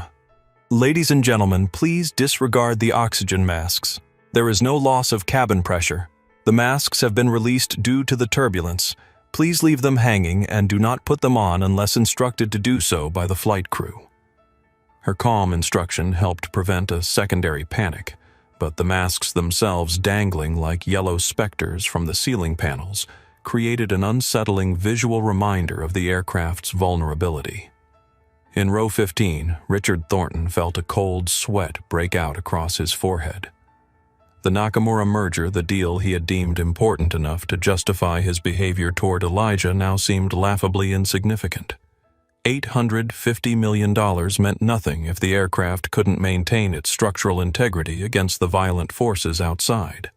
Another drop, this one more severe than any previous. The aircraft seemed to fall out from under them, creating seconds of apparent weightlessness, followed by a crushing return to normal gravity. Screams echoed throughout the cabin. A flight attendant, properly belted into a jump seat, nevertheless struck her head against the bulkhead with a sound audible several rows away. "Cabin crew status check." Elijah's voice came over the intercom, professionally concerned. "All secured, Captain," Sophia responded after a quick assessment. "Minor injury to Tanya, but she's alert and oriented." "Thank you, Sophia. We're working to find smoother air." The brief exchange overheard by nearby passengers reinforced the sense of professional competence managing the situation. Despite the physical extremes, there was a protocol, a procedure, humans in control, not chaos. In the cockpit, Elijah studied the weather radar with intense focus. The storm system had evolved beyond the forecast predictions, creating a more complex challenge than anticipated. But there was a potential path, a narrow corridor between cells that might offer a less turbulent passage. "I see a gap," he noted to Nathan. "Request 15 degrees left with ATC. We need to thread the needle here." Nathan relayed the request to air traffic control, receiving clearance for the course adjustment. Elijah banked the aircraft gently, left navigating toward the potential respite from the worst of the turbulence. As they altered course, the quality of the turbulence changed, still present, but less violent, more rhythmic. The sharp drops and lateral jolts gave way to a more consistent choppiness, like a boat on rough seas, rather than one going over a waterfall. Throughout the cabin, passengers sensed the change, their white-knuckled grips on armrests loosening slightly. The worst, it seemed, might be behind them. Nervous glances were exchanged, tentative smiles of relief beginning to form. Elijah maintained his focus, unwilling to relax his vigilance until they were well clear of the weather system. But he recognized the opportunity to provide reassurance to the passengers who had endured a genuinely frightening experience. He keyed the PA system, his voice as steady as it had been before the turbulence, a constant in a world that had been, for the past several minutes, anything but constant. "Ladies and gentlemen, this is Captain Reynolds. We've navigated through the worst of the turbulence and are now tracking toward smoother air. I apologize for the rough ride. We've adjusted our course to avoid the most severe weather, and I anticipate conditions improving significantly over the next 10 minutes. The voice from the cockpit, calm, authoritative, unchanged, despite the stress of the situation, acted as a balm to frayed nerves throughout the aircraft. It wasn't just the content of the message, but the delivery that mattered. The steady confidence communicated more powerfully than words alone could have. In row 15, Richard Thornton found himself listening to Elijah's voice with a new emotion emerging through his fear and shame gratitude. Simple human gratitude for the skill that was keeping them all safe, for the competence he had failed so catastrophically to recognize hours earlier. The aircraft continued its journey westward, the violent turbulence gradually giving way to gentler movements, then to the smooth cruise that passengers had taken for granted before entering the weather system. The immediate danger was passing, but its impact, particularly on one investment banker's worldview, would continue long after Flight 627 touched down in San Francisco. "Ladies and gentlemen, this is Captain Reynolds again." Elijah's voice flowed through the cabin speakers, steady and measured, despite the aircraft's continued movement through pockets of rough air. The worst of the turbulence had passed, but occasional jolts still punctuated their journey, reminders of the atmospheric forces surrounding their metal cocoon.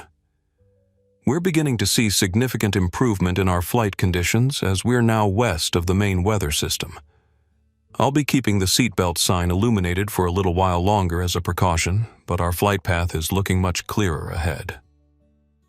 Throughout the cabin, the atmosphere shifted perceptibly. Shoulders relaxed, conversation resumed in hushed tones, and flight attendants began to move cautiously through the aisles, checking on passengers after the frightening experience. The shared ordeal had created a temporary community among the travelers, strangers united by collective relief. "I want to commend all of you for your calm and cooperation during that rough patch." Elijah continued, adding a personal touch that acknowledged the passengers' experience. "And a special thanks to our cabin crew for their professionalism throughout. We're back on course for San Francisco with an estimated arrival time of 7:45 p.m. local time." As the announcement concluded, a scattered applause broke out, spontaneous appreciation for the invisible hand that had guided them safely through the turbulence. The sound spread, gaining momentum until nearly the entire cabin was participating, a cathartic release of tension through gratitude. In the cockpit, Elijah heard the applause through the cabin door. He acknowledged it with a slight nod, though there was no one to see the gesture. It wasn't validation. He sought. His satisfaction came from the successful execution of his responsibilities, not from recognition. Still, there was something deeply human in the connection between pilot and passengers in that moment, a brief acknowledgement of shared vulnerability and trust. "Sounds like you've got some fans back there," Nathan commented, a hint of admiration in his voice. "That was some exceptional flying through that system." Elijah's expression remained focused on the instruments, though the corner of his mouth curved slightly. "Just doing the job," he replied simply, already looking ahead to the next phase of their journey. "Let's start planning our descent profile for San Francisco." In row 15, Richard Thornton sat motionless, the applause around him creating a stark contrast to his silence.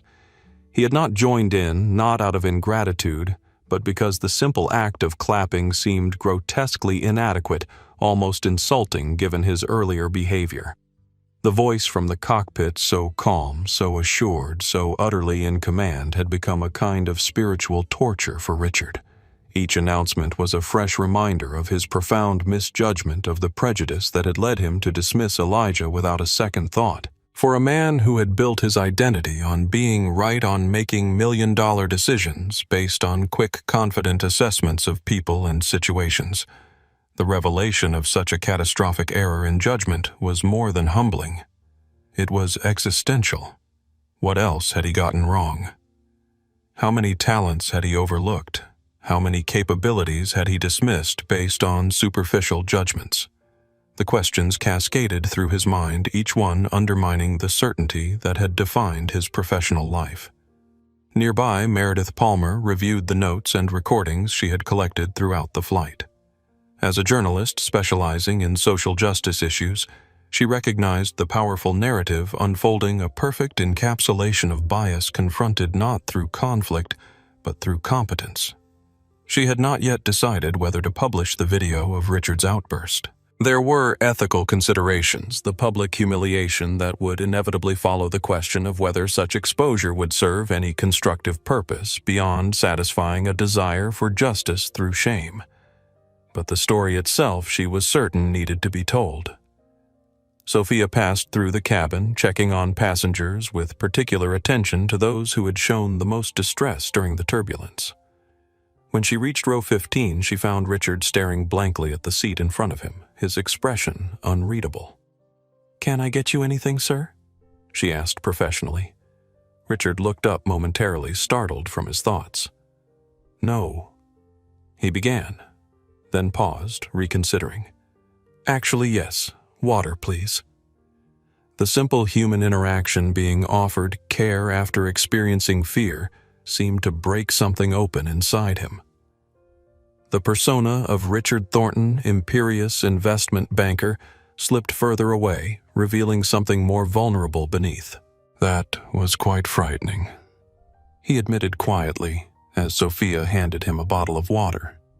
The acknowledgement of fear itself, a departure from his usual self-presentation. "It was," Sophia agreed simply. "But Captain Reynolds is one of our best. We were in good hands." The statement, delivered without irony or accusation nonetheless, hit Richard with the force of judgment. We were in good hands, the hands he had tried to remove from the aircraft entirely. As the flight continued westward now in smoother air, Elijah's voice came over the speakers once more. This time it was a routine update about their approach to San Francisco weather conditions. Clear temperature, 68 degrees, estimated arrival time, gate information. But for Richard Thornton, each word carried a weight beyond its literal meaning. The voice from the cockpit had become a kind of oracle, dismantling his certainties with each calm, professional syllable. In the most fundamental way, Elijah Reynolds, the man Richard had ordered off the plane, had become his lifeline, his protector, his guide, through literal turbulence, and perhaps through the more profound turbulence of confronting his own prejudice. The irony was perfect and devastating. And somewhere beneath Richard's shame and self-recrimination, a small, unexpected seed of gratitude began to take root, not just for the skilled piloting that had kept them safe, but for the unwitting gift of self-knowledge, however painfully it had been delivered. The aircraft continued its steady progress toward San Francisco, carrying 177 souls who had embarked as strangers and would disembark connected by a shared experience, and for at least one passenger transformed by it.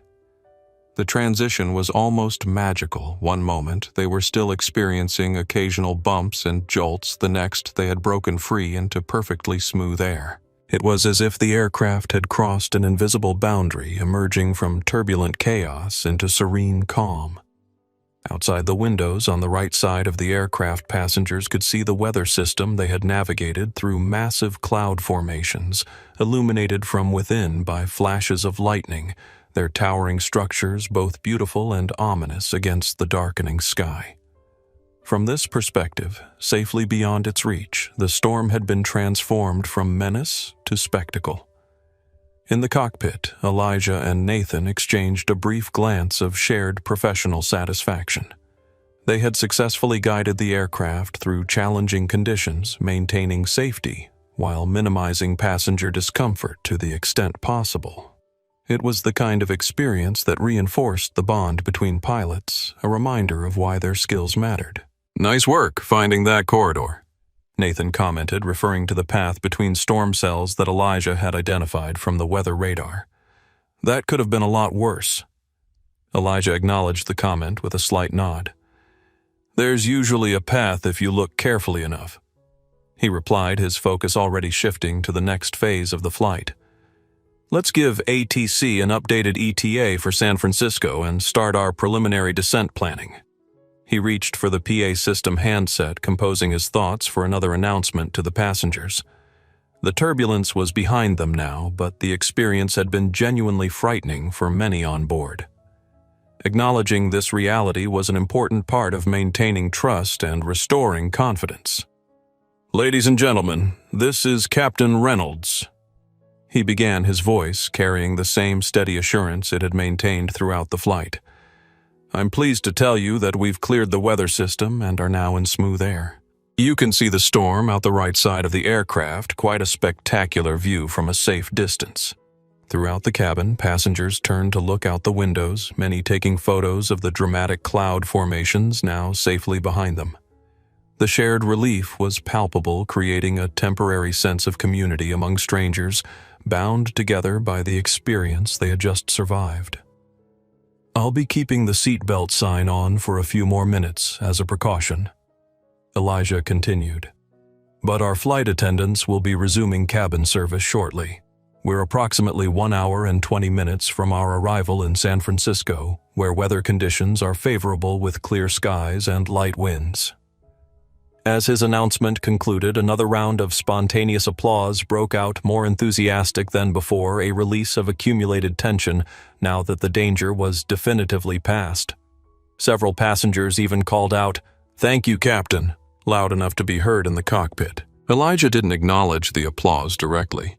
It wasn't his style to seek validation, but inwardly he appreciated the passengers' recognition of what had been a challenging situation handled successfully. In aviation, as in much of life, the greatest victories were often the quietest ones. The problems avoided, the dangers navigated, the crises that passengers never knew had been imminent.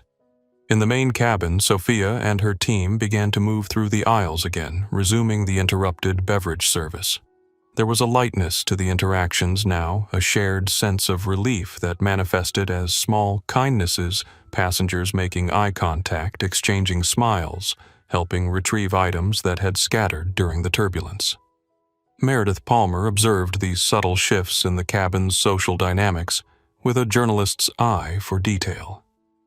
The shared experience had temporarily dissolved some of the normal barriers between strangers, creating fleeting but genuine connections. She returned to her phone, finalizing the post she had been crafting. After careful consideration, she had decided not to include the video of Richard's outburst in her initial sharing of the story. The narrative power lay in the sequence of events itself, not in publicly shaming one individual. She typed, "Just experienced something remarkable on flight from NYC to SF. Passenger berated a black man during boarding, telling him to get off this plane over a luggage dispute. When the captain became ill, that same passenger turned out to be a pilot who took command of the aircraft. He then skillfully guided us through severe turbulence without a word about the earlier confrontation. A powerful lesson in prejudiced professionalism and quiet dignity that I'll never forget. #JudgeNot." She reviewed the text, ensuring it captured the essence of the experience without identifying Richard specifically, then pressed send. The Wi-Fi connection was slow, but the message began to upload the first sharing of a story that would soon reach far beyond the confines of Flight 627. In row 15, Richard Thornton stared out the window at the storm clouds receding behind them. The visual metaphor wasn't lost on him, turbulence giving way to clarity, chaos to order. But unlike the aircraft which had emerged intact from the storm, Richard's sense of self had not survived unscathed. The man he had been when he boarded, certain of his judgment, secure in his status, convinced of his right to demand compliance from others, seemed like a stranger now. That version of Richard Thornton had been dismantled piece by piece throughout this flight, first by the revelation of Elijah's true identity, then by witnessing his exceptional competence during the crisis, and finally by the stark contrast between Elijah's professionalism and his own behavior. Richard pulled out his phone, enabling airplane mode, and opened his calendar app. The Nakamura Technologies meeting, the all-important $850 million merger that had seemed to justify his every action and attitude, stared back at him from the screen. Tomorrow, 9:00 a.m. Pacific Standard Time. The appointment which had consumed his attention and fueled his stress now seemed hollow, almost trivial compared to what he had just experienced. What did million-dollar deals matter when measured against basic human dignity, against the responsibility of keeping 177 souls safe in a metal tube hurtling through violent skies? He closed the calendar app and instead opened his email. The inbox was flooded with messages from colleagues, clients, and the Nakamura team, all marked urgent, all demanding his attention. 24 hours ago, these messages would have seemed like the most important things in the world. Now they barely registered. Instead, Richard found himself composing a new message. The recipient field remained empty. He wasn't yet sure who should receive it or if it would ever be sent. But the words began to flow. "Today I witnessed something in myself that I never wanted to see. I treated another human being as less than human based on nothing more than appearance and prejudice. Hours later, that same person saved my life through extraordinary skill and professionalism." He paused, staring at the words on the screen. They felt inadequate, almost offensive in their simplicity. How could mere words address the magnitude of what had transpired? How could any apology suffice for such a fundamental failure of human decency? Richard deleted the draft. Some reckonings couldn't be resolved through email. Some transformations required more than words. As Flight 627 continued its journey westward, now in clear skies and smooth air, the 177 souls aboard moved toward San Francisco at 500 miles per hour. But one passenger was traveling much further on a journey whose destination remained uncertain, but whose departure point would never again be visited. The beautiful A321 approached San Francisco International Airport from the east, beginning its descent over the Bay Area. The late afternoon sun cast a golden glow across the landscape, illuminating the distinctive features of one of America's most recognizable cities, the Golden Gate Bridge spanning the entrance to the bay, the island of Alcatraz sitting stoically in the water, the downtown skyline rising dramatically from the peninsula. In the cockpit, Elijah and Nathan moved through the approach checklist with practiced precision, their earlier rapport during the turbulence having solidified into the kind of seamless teamwork that characterized the best flight crews. Each call-out was acknowledged, each system verified, each adjustment to the flight path executed with fluid coordination. San Francisco approach Transcontinental 627 descending through 10,000 feet information delta. Elijah communicated to air traffic control, his voice carrying the same calm authority it had maintained throughout the flight. Transcontinental 627 San Francisco approach. Descend and maintain 5,000 feet. Expect vectors for the ILS approach to runway 28 right. Descend to 5,000, expect ILS 28 right. Transcontinental 627. Elijah confirmed, adjusting the aircraft's descent rate accordingly. The sun glinted off the water of San Francisco Bay as the A321 continued its controlled descent. Through the cockpit windows, the city and surrounding landscapes grew more detailed with each passing minute. Highways filled with rush-hour traffic neighborhoods spread across rolling hills, parks offering patches of green amid the urban density. "I'll make the final announcement," Elijah said, reaching for the PA system handset. His voice, when it came over the cabin speakers, carried a note of conclusion, the journey nearly complete, the challenges overcome. "Ladies and gentlemen, this is Captain Reynolds. We've begun our final descent into the San Francisco area and should be landing in approximately 20 minutes. The weather in San Francisco is beautiful this evening. Clear skies, temperature 68 degrees with light winds. Please make sure your seat belts remain fastened, your tray tables are stowed, and your seats are in the upright position for landing. Flight attendants prepare the cabin for arrival." Throughout the aircraft, passengers began the familiar rituals of preparation for landing, stowing electronic devices, gathering personal belongings, making final visits to the lavatories before the seatbelt sign's illumination became non-negotiable. The mood was notably lighter than it had been during the earlier turbulence, a collective sense of relief that the journey was concluding without further incident. In row 15, Richard Thornton sat quietly looking out at the city that was supposed to be the site of his triumph, the culmination of 18 months of negotiations, the $850 million Nakamura merger that would have cemented his legacy in investment banking. Now that professional milestone seemed secondary to the more personal landmark of this flight, the moment his certainty about himself and others had been fundamentally shaken. The aircraft banked gently to the left, aligning itself with the approach path to runway 28 right. The bay shoreline slid beneath them, followed by the suburban neighborhoods that bordered the airport. Elijah's hands moved with subtle precision on the controls, making micro-adjustments to keep the aircraft perfectly positioned on the glide slope that would bring them smoothly to the runway. "Flaps 2, Elijah commanded. "Flaps 2. Nathan confirmed, setting the flap lever to the specified position. "Speed check."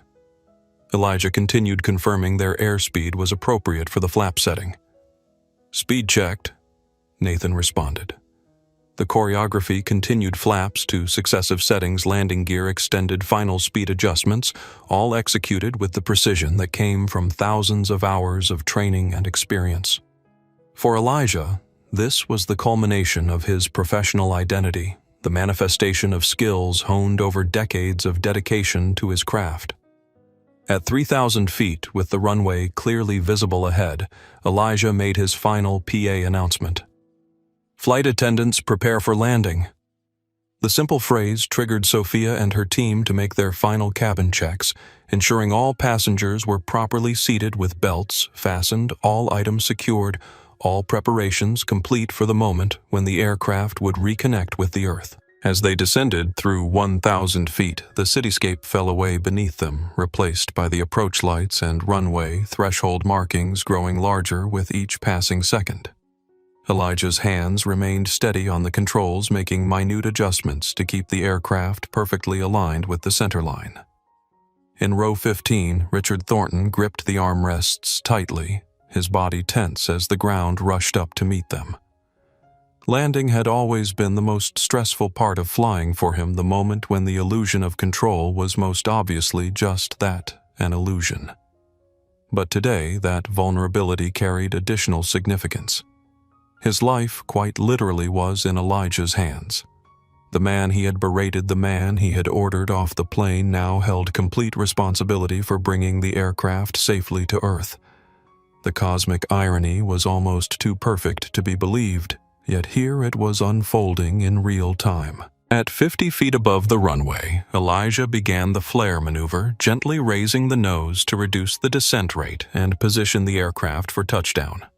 The timing and execution had to be perfect too early, and the aircraft would float down the runway, potentially using too much landing distance. Too late, and the touchdown would be harder than optimal. Elijah's judgment, honed by thousands of landings, was impeccable. The main landing gear contacted the runway with a gentle chirp of rubber meeting concrete, followed seconds later by the nose gear settling softly onto the surface. The perfect landing, what pilots call a greaser, was the final demonstration of skill in a flight that had showcased professional excellence from the moment Elijah took command. The thrust reversers deployed with a roar, helping to slow the aircraft as it rolled down the runway. Gradually, the speed decreased, the forces of deceleration pressing passengers gently against their seatbelts. As the aircraft slowed to taxi speed and turned off the active runway, a spontaneous round of applause broke out in the cabin. It started with a single passenger near the front, then spread rapidly throughout the aircraft, a genuine, heartfelt expression of appreciation for the journey completed and challenges overcome. For most passengers, the applause was directed at the unseen captain, whose voice had guided them through turbulence, whose skill had delivered them safely to their destination. But for those who had witnessed the confrontation during boarding, particularly those seated near rows 14 and 15, the applause carried additional significance. It was an acknowledgement not just of Elijah's piloting, but of his dignity, his refusal to be diminished by prejudice, his commitment to professionalism despite provocation, his quiet demonstration that competence speaks louder than contempt. In the cockpit, Elijah acknowledged the applause with a small nod, though no one could see the gesture. The validation of passengers wasn't what drove him. His satisfaction came from the successful execution of his responsibilities, from meeting and exceeding the standards of his profession. But there was something profoundly human in that moment of connection, of shared recognition that they had together, navigated both literal and figurative turbulence. As the aircraft taxied toward the gate, 177 souls prepared to continue their individual journeys beyond the confines of Flight 627. But at least one passenger, an investment banker with an $850 million merger meeting in the morning, would be disembarking with much more than he had brought on board, a profound lesson in humility, and with it the first tentative steps toward a different understanding of himself and others. The Sky Club Lounge at Chicago O'Hare International Airport offered a sanctuary from the chaos of one of the world's busiest terminals. Behind its frosted glass doors, business travelers found comfortable seating, complimentary refreshments, reliable Wi-Fi, and the hushed atmosphere of privilege that came with frequent flyer status or premium credit cards. Elijah Reynolds sat in a quiet corner reviewing flight plans for his return journey to San Francisco while enjoying a cup of black coffee.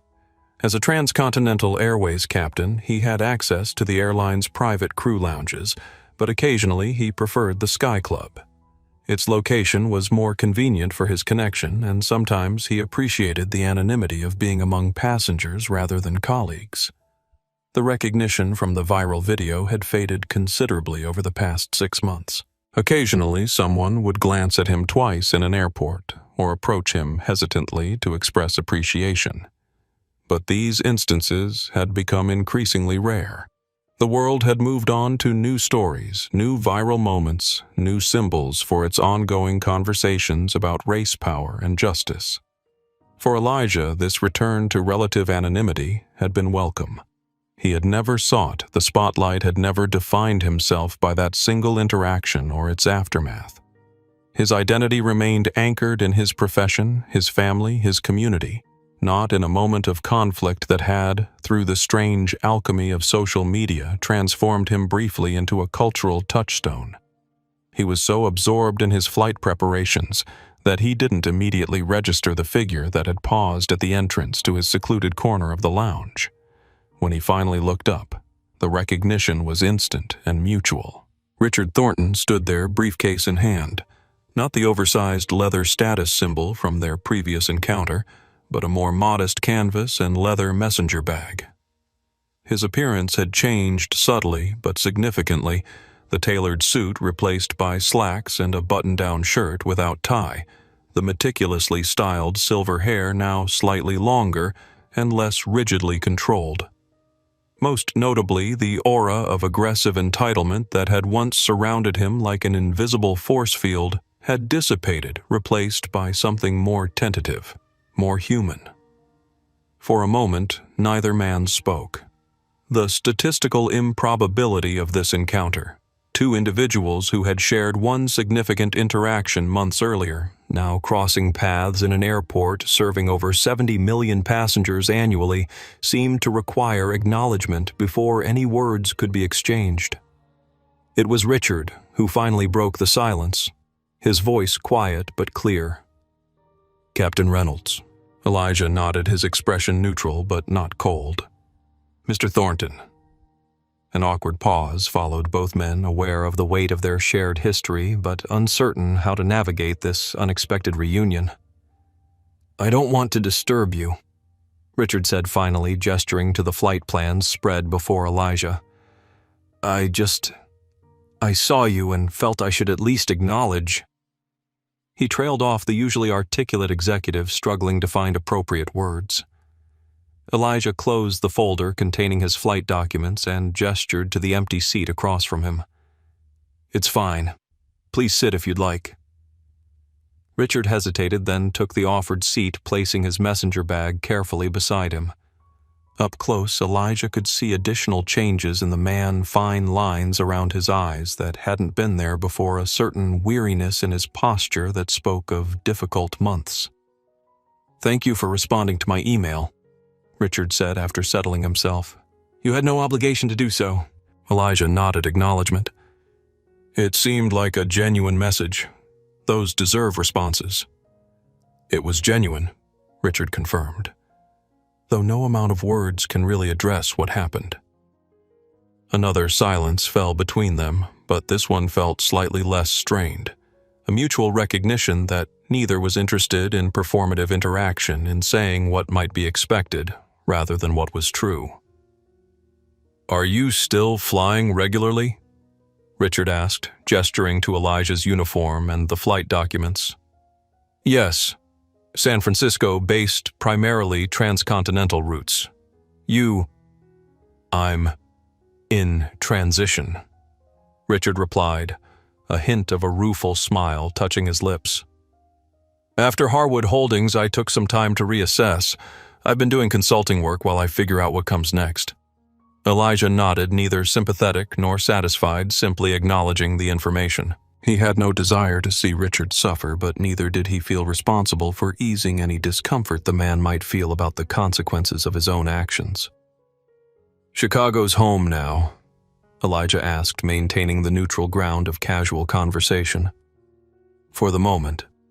I'm working with a small investment firm here. Nothing like the scale of my previous position, but it's challenging in different ways." "And you still in the Bay Area?" "Yes. Oakland, actually." Richard's expression shifted slightly at this, a flicker of recognition, perhaps recollection of the email he had sent mentioning his volunteer work there.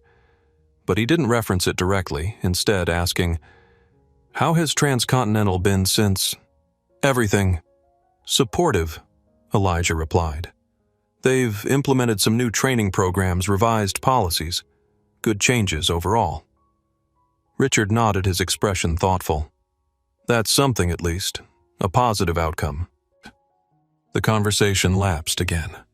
Both men aware of the elephant in the room, the confrontation that had altered both their lives in such different ways. Richard seemed to be wrestling with whether to address it directly, his fingers tapping lightly against the armrest of his chair. "I've thought about that day hundreds of times," he said finally, his voice lower, more vulnerable than before.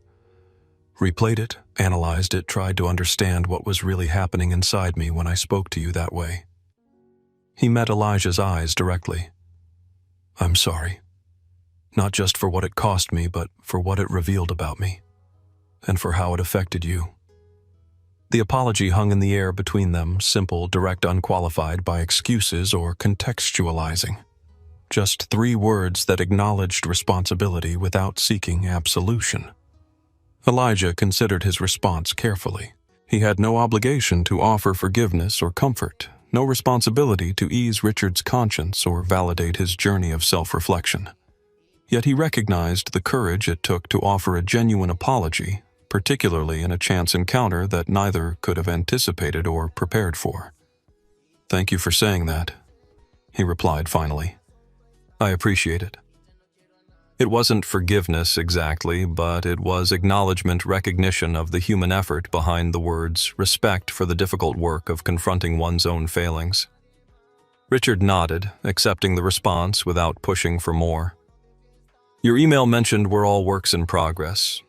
That's been a helpful frame for me these past months. Less self-flagellation, more focus on actual change."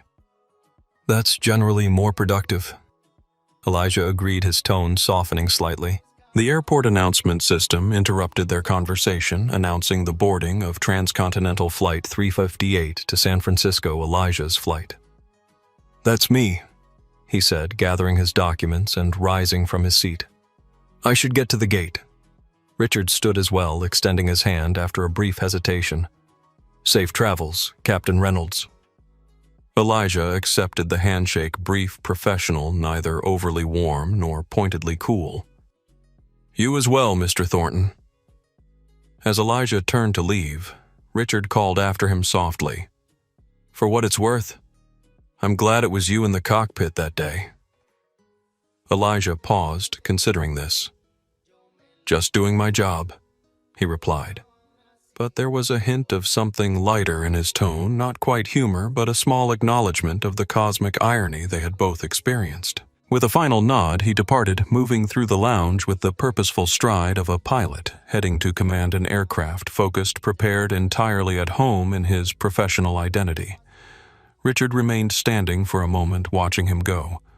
Then he returned to his seat, opened his messenger bag, and removed a tablet displaying a proposal for a new community investment fund focused on creating pathways to aviation careers for underrepresented youth. The chance encounter, brief, awkward, but ultimately human, had changed nothing concrete about either man's circumstances. Yet, as they moved in their separate directions through the vast, impersonal space of O'Hare International Airport, both carried with them a small sense of completion of a circle not quite closed, but at least acknowledged. In the grand scheme of their lives, Flight 627 had been just one day, one interaction, one moment of connection and conflict. But in its aftermath, both had been forced to confront truths about themselves and others that might otherwise have remained comfortably unexamined. And perhaps that, more than any public narrative or viral lesson, was the true significance of what had happened between them. Not the dramatic moments captured on video, but the quieter, more private reckonings that followed when the cameras stopped rolling and the real work began. The cockpit of the Airbus A321neo gleamed with the pristine newness of recently delivered aircraft. Elijah Reynolds moved through the pre-flight checklist with practiced efficiency, his fingers dancing across switches and displays with the intuitive familiarity of a concert pianist at a beloved instrument. After 2 decades in aviation, the procedures were embedded in his muscle memory, but he performed them with the same careful attention he had given his first solo flight as a student pilot. Transcontinental Airways Flight 1227 from San Francisco to New York would be his final leg before 3 weeks of well-earned vacation. The past year had brought both challenges and opportunities: a promotion to fleet training, captain increased responsibilities in developing the airline's enhanced crew interaction protocols, occasional speaking engagements that he carefully limited to aviation audiences rather than broader public forums. The viral video from Flight 627 had largely receded from public consciousness, though it still appeared occasionally in discussions about customer service, workplace dignity, or the power of social media to transform private moments into public narratives. Elijah himself had referenced it only when necessary, preferring to focus on the professional lessons rather than the personal drama. Outside the cockpit windows, ground crew prepared the aircraft for departure. Fueling was complete, baggage was being loaded, and the first passengers would soon begin boarding. It was the choreographed routine of commercial aviation complex, precise design to transform the miracle of human flight into a predictable service performed thousands of times daily across the globe. The cockpit door opened, and First Officer Jasmine Taylor entered, the same young pilot who had thanked Elijah after the policy announcement 6 months earlier, now having completed her training and type certification on the A321. "Good morning, Captain," she said with professional respect, tinged with genuine admiration. "Good morning, First Officer Taylor," Elijah replied warmly. "Ready for the New York run?" "Absolutely," she confirmed, settling into the right-hand seat and beginning her portion of the pre-flight procedures. As they worked together in the efficient rhythm of a well-trained flight crew, Elijah reflected on the journey that had brought both of them to this cockpit. His own path had been marked by obstacles overcome through persistence and excellence. Hers would have its own challenges, but perhaps a few less barricades thanks to those who had gone before. Progress wasn't linear or guaranteed. Elijah had experienced enough to know that change came unevenly, often with resistance, sometimes with painful setbacks. But sitting beside this promising young pilot, preparing to command an aircraft that would carry 183 souls across the continent, he felt a quiet optimism about the arc of possibility that extended beyond his own career. The boarding process began, passengers filing onto the aircraft with the usual mixture of anticipation, resignation, and routine. Among them were business travelers focused on upcoming meetings, families embarking on vacations, individuals journeying for reasons both joyful and sorrowful, the full tapestry of human experience contained within the aluminum tube that Elijah would soon guide through the sky. Flight attendants moved through their preparations with professional efficiency, securing the cabin, assisting passengers, creating the environment of safety and service that was the hallmark of commercial aviation. Sofia Gonzalez, now a senior cabin crew manager, supervised the process with the calm authority she had demonstrated during the turbulence of Flight 627. When the cabin was secured and all systems ready, Elijah picked up the PA handset, preparing to make his standard pre-flight announcement.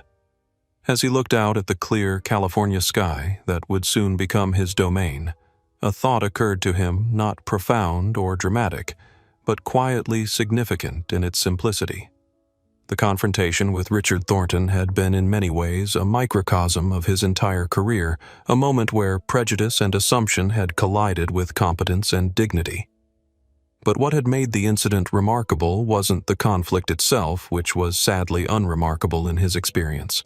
What had distinguished it was the clarity of its resolution, the undeniable evidence that excellence speaks louder than ignorance, that character reveals itself most truly not in moments of ease, but in times of challenge. "Ladies and gentlemen, this is Captain Elijah Reynolds." He began, his voice carrying the same steady confidence it always had. "On behalf of First Officer Taylor and our entire crew, welcome aboard Transcontinental Airways Flight 12027 to New York." As he continued with the standard information about flight time, weather conditions, and safety procedures, Elijah felt the familiar sense of purpose that had guided his career through decades of both smooth skies and turbulence. The path hadn't always been easy, but it had led him here to this cockpit, this responsibility, this opportunity to demonstrate through daily excellence that true authority comes not from position or privilege, but from competence, character, and the quiet dignity of doing one's job well. The aircraft pushed back from the gate engines, spooling up with their characteristic whine, the complex systems responding to Elijah's commands with precision and power. Soon they would be airborne, climbing above the constraints of Earth, navigating the vast freedom of the sky. In that element where physics ruled and skill determined outcomes, Elijah Reynolds was entirely at home. And as he guided the massive aircraft toward the runway preparing for the ascent that would begin their journey east, he carried with him the understanding that had defined his career long before a viral moment had briefly made him famous. Character isn't revealed in comfort, but in turbulence. Excellence isn't proven in theory, but in practice. And true dignity isn't granted by others, but maintained from within a steady course through whatever storms might come. If you've been moved by this story, please take a moment to like, subscribe, and share with others who might benefit from its message. The journey of recognizing our biases and growing beyond them is one we all share regardless of our background or position. Remember that the most powerful lessons often come from unexpected places and unplanned moments of truth. In a world that sometimes seems divided by superficial differences, stories like this remind us of our shared humanity and capacity for growth. Thank you for joining us on this flight of reflection and transformation. Until next time, may your own journey be filled with the courage to face your turbulence with dignity and the wisdom to recognize excellence wherever it appears.